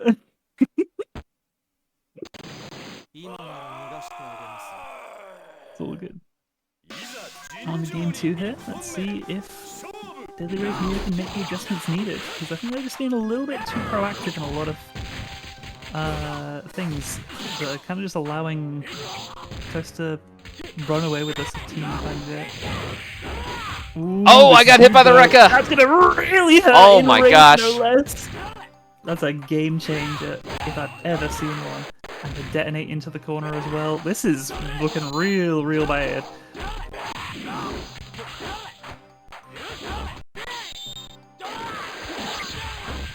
Once again, whipping that explosion though, giving an opportunity. Now both in rage. Just looking for any hit. Because rage doesn't really matter if your opponent's on a sliver of life. Ooh, finds the throw. Back to rage already. Oh no! And the Hyper Slash just cleaving through that option. I threw a little too early. Yeah. Oh, rough situations where it's the right call executed incorrectly. Oh, and there it is Got me again. Good reads. Oh, we got a little bit of teleporting going on. That's fine. Yeah. Nothing we can't manage. Both players in rage once again. This is really... Oh my god, that's so much! And the conversion doesn't quite connect, and that's going to be the weapon flip. The chains are off. But ironically, losing your shackles there, not too good for Enja. Oh god, the throw actually losing to that jumping overhead. Interesting thing about the jumping overhead, for some reason or other, it is airborne during recovery. That is disgusting, and I kind of love it. Oh, the mix, and then the hard knockdown. Finishing. Oh my goodness. I am so close to the wire here. For ToastRider, despite all odds, because good gracious, I'm getting punched to death right now. Oh, nothing quite like a full screen sweep. I really respect that. Solid start for DeadlyRaveNeo. cheeky triangle jump from Toast just to get out that corner. And give him a bit of space to walk back away from this terrifying monster of a character. Rage once again online for DeadlyRaveNeo. This is where all of these big options really start presenting themselves. Yeah, there's the Hyper Slash. Does get called out though. And that's going to be Weapon Flip. Yeah, that is going to be a devastating situation if you're DeadlyRaveNeo. This could be the full set in the here and now. Because you're going to have to try and pick up that item and give you a whole other punish. They do find their way out, but Rageless. This is a tall. Ooh, that's a good yep, start. big armor. There's the throw. And the explosion catching my triangle jump. You punish, I like it. Oh, the overhead gets whiffed. This is terrifying. Oh, both players really trying to find them. The Got me. Oh, but the sweep does. We go to a game 3 situation. Very nice. Digging real deep there. As he so eloquently puts, ya gaga.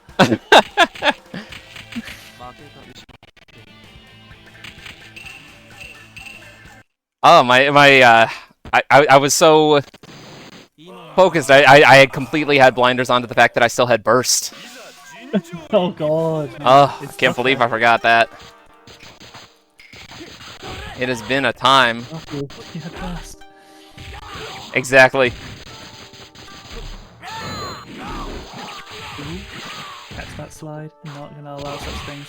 You really, the scariest thing is you just absolutely have to punish this character, because if you let them get away with these single hit raw hits that they are tossing out, with a reckless abandon and no punishes, they are going to murder you, because eventually it's going to count. Ooh, really beautifully done so far by ToastRider. Really just applying so much pressure at this corner. Overheading their way out there with DeadlyRaveNeo, getting a little bit of space for themselves, just being pushed back in with no tech. Astute, doing so much to just tack on a little bit extra. Rage goes offline for DeadlyRaveNeo, and that is gonna make this a really quite difficult situation if they can't re-engage it. Huge effort at that. They still do have access for that racket, and once you're in the mid-screen, it's very, very much... Sword meter so low that CS did only like 20 damage. Yeah, those situations happen. So once again, set point for ToastRider. It's all still on the cards here. Rage activates for the wave, but I'm getting a little bit too predictable with these. ToastRider ready for the correct punish as well. But a risk reward once you're in Rage, it really is worth just sending it, because what if it hits?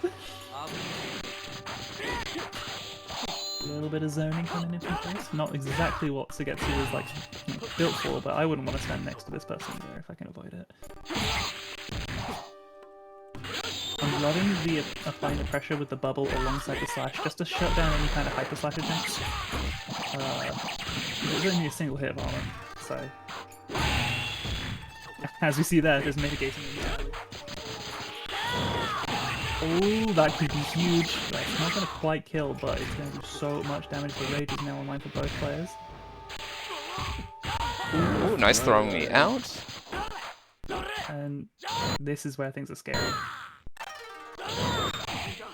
We've seen comebacks from DeadlyRaveNeo earlier in this set, and it could happen again, especially if these overheads keep connecting. Oh, but they find a throw it through this armor. That's good games. Right, taking it and moving on to grand finals.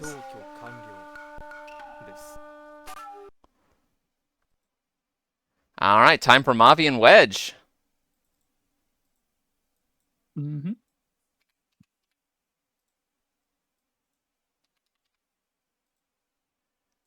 Whew. I'm getting so worn out.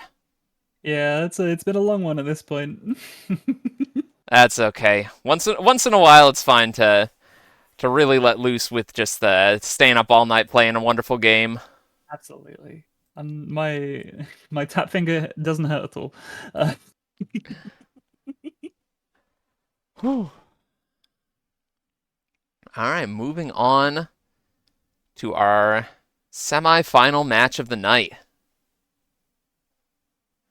Wedge versus Mavi. Absolutely, both these players are absolute menaces, but they could not be further apart in how they approach the game. I feel like Charlotte is maybe going to have a difficult time with Iroha because she has trouble hitting directly above her unless she's committing to DP. But if Iroha is double jumping around, that DP is a huge liability. Yeah, it forces you to play so slowly on your anti-airs, and it allows Iroha to just do single jumps. And kind of... Because if you're just looking for that double jump, it may never come, and then all of a sudden Iroha's landed right on top of you with that amazing JC. This matchup and the Amakusa matchup are why I picked up characters other than Charlotte. That makes sense, I believe it. But still, Mavi sticking it out with this character. Yep, been a little bit brutal so far. At this point, Mavi maybe needs to just look for an opportunity to get some blue health, try to use that to make a comeback in future rounds. Didn't have much to charge it with it. Oh, nice! Ooh, Getting the so much jumping hit damage. conversion. Jumps Wow, away with a catching the blindable- jump back B with that?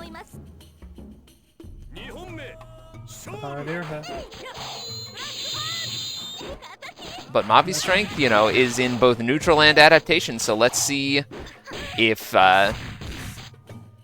they can make some changes to their game plan to account for all of this. There we go. Just get a little bit of prayer in there. Oh yeah, is Charlotte meditating, or is she praying as a, you know, 18th century French noblewoman? I'm sure she's got connections to the church. Yeah, I think... I don't know if meditation was a huge thing in France at that time.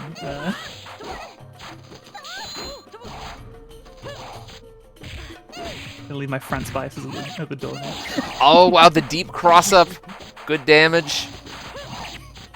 Oh, beautiful air to air. Oh yeah, Mavi is so good at placing those. Getting a knockdown, building more blue health. Wedge now having to make up a bit of a life lead here. Mm-hmm. I'm not really sure where it all went away, but they've just taken a lot of damage without me. Just those little hits, those occasional air-to-airs. It adds up. Oh, and so do those, Oh no, big DP whiff! Gonna be punished. Can't have been what you wanted, and all of a sudden... All of that is just gone. Dunzo, just like that. 3 seconds left. The side switch and the... Oh no! At Street Fighter 6. Mavi did not get the burst or the time slow out in time. Yeah, it Wedge definitely takes read game like one. they were desperately trying to win that round without a time stop, so they had access to it in the third round. But unfortunately, that's not a round we're going to see.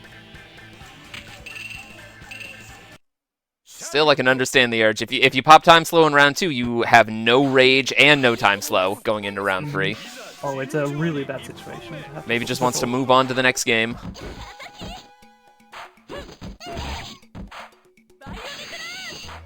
So pretty.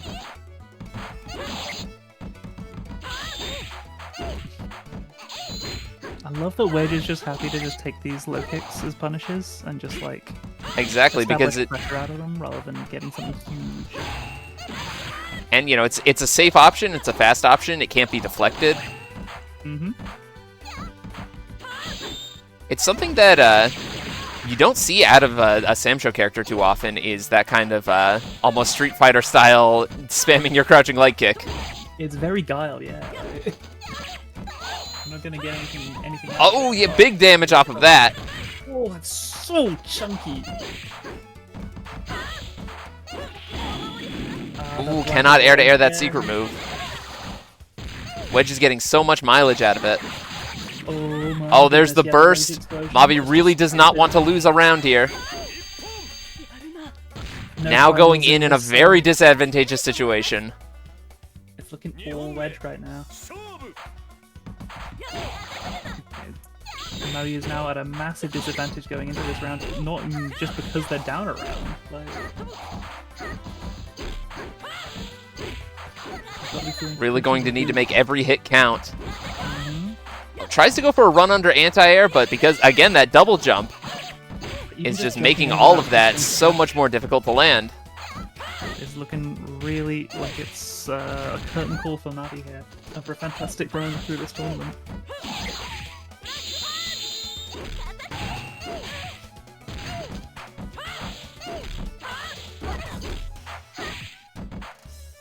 Yeah, just getting harangued by these K buttons.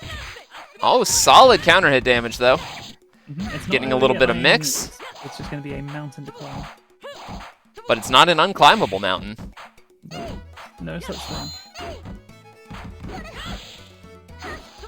Wedge does have access to that super, though, so any mistech really can just be curtains. It's a scary thing. Especially if at any point Mavi dips Wedge down into that green health portion.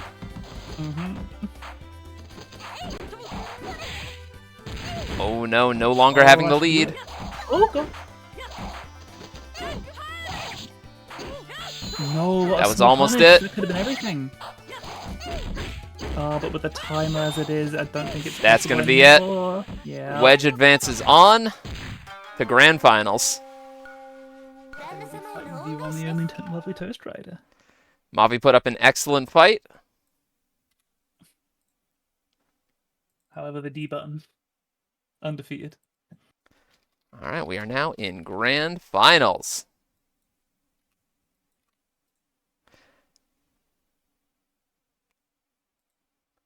Whew, I know, my brain is cooked at this point, too.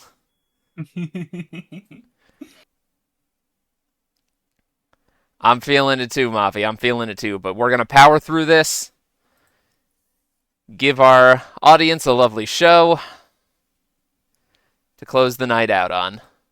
It's at max 3 more matches, or 3 more games, not even matches, and then we can all... Yep, we can all go to bed. Except the sun is up. Oh no! What have I done? The birds are singing. I can genuinely hear them out the window. That's so bad. The birds are singing for Iroha. They're cheering her on. Oh no. You can't talk about this. You can't talk about the grands like that. Not when you're in it. I know. Very nice start with the wrecker just to get the corner and a good situation. Just catching Wedge and just straight up not walking there. There's that slide. That slide can also turn into a command grab setup with the weapon clicking technique if people aren't keeping themselves aware. One thing Wedge really adores doing is putting out the fireball and putting the slide behind it, hoping, waiting for people to kind of take their turn after that fireball. It's cheeky business, to say the least.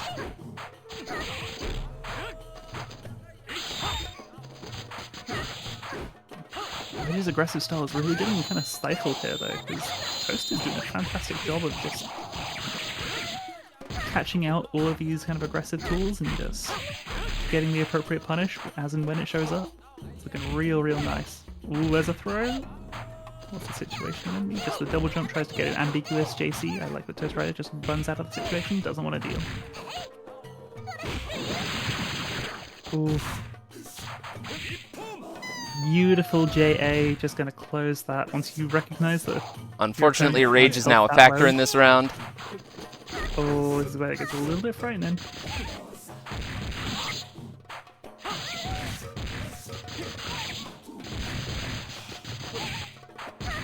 Just running that mix. To have a dashing overhead and a dashing low is such a benefit in this game because you really can just harangue people.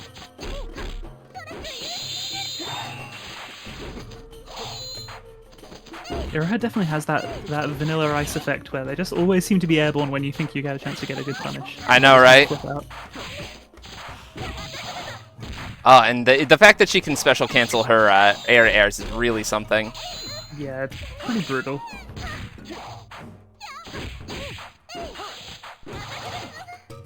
Ooh, wonderful stuff to throw. And a repeating throw. Let's see if we can catch a match. Oh no, the throw tech doesn't, again, as we said. Recovery frames airborne on that overhead. Let's get that overhead in at the end. And just like that, ToastRider, 1 game away. I don't think Wedge is done yet, though. Definitely still all to fight for. Yoshitora? Maybe? No Yoshitora tonight.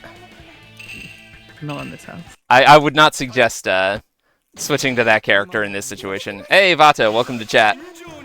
We are in Grand Finals now.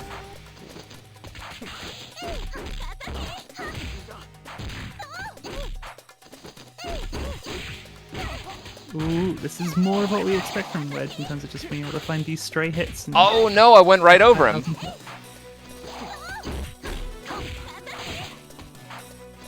Looking quite nice there. Oh god.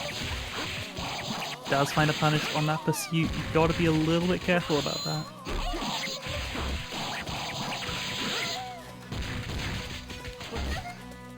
Rage is now on board for ToastRider as well. So all of these little single hit interactions are going to do so much. That's going to...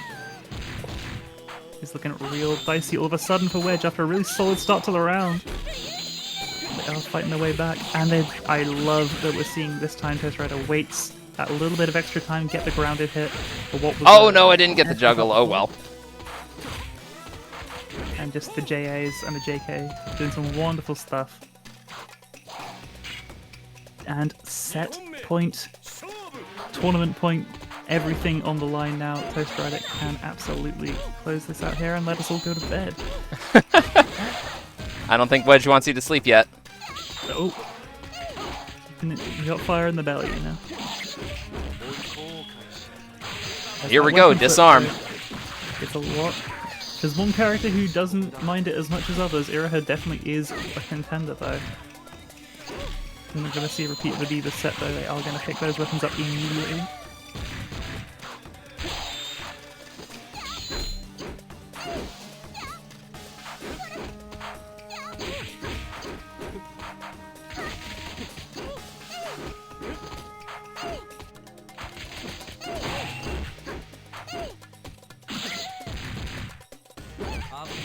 Ooh, beautiful stuff. One touch to do it at this point. They fall on the water orb. Oh no, I tried to go for chip and I got smacked for it. It's still doable for Wedge is the terrifying thing, but this is where a hit and run style gets really scary, and it's just that once again, the sheer Good amount games. of looking real nice is our glorious ToastRider taking first place in the Slamurai Jamurai 11. Good games, everybody. Thank you so much for entering, for tuning in, for supporting us. Good games, everybody. I am so wiped out. Next time, if we're getting this many people, we are definitely doing Swiss, fewer rounds.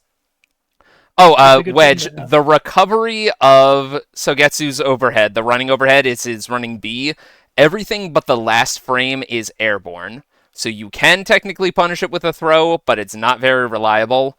So generally, whatever your best single hit attack that can hit him while he is even just a little bit airborne is going to be good. Like, Mavi can punish that with Tsubame pretty reliably. CDP, that might work. That's something to test. But anyway, let's head on over to our bracket. Oh, you messed that input up when you tried it? Understandable. That's brutal. Oh, forgot to actually start the final stage. Alright, so what was that? It was a 2-1. 2-1, yeah. 2-1 for that. Wedge and Mavi, what was your score? 2-0, I think, for Wedge? I think so, yeah. If memory serves. And that was Grand Finals. A sweet, neat 2-0. Okay, the tournament is now over. In first place is myself, second is Wedge, third is DeadlyRaveNeo. And here, let's see the full standings. Okay, in first place, myself, Wedge, Mavi, and DeadlyRaveNeo made top 4. 5th, JasperValkyrie. 6th, XM216X. 7th, OmniRabbit. 8th, Beebus. 9th, Joanna Cujoh. 10th, SladeValen. 11th, War Anvil. 12th, EinAston. 13th, Scuddy. And 14th, Unijorse. Good games, everybody. Thank you so much for watching, for sticking with us. Next time, I will keep the runtime much shorter. Oh my gosh, we are just over 4 hours. Let's see who we can raid, and then I need to get my ass to bed. Whole mood. Thank you for putting it on as always. Thank you everyone for watching. Thank you for commentating. Your commentary was fantastic. I hope to have you on the mic again sometime soon. Absolutely. Hopefully I'll learn some more character names by next time. Ooh, Alex Alchemy is playing something right now. Let's raid Alex Alchemy. Sounds good to me.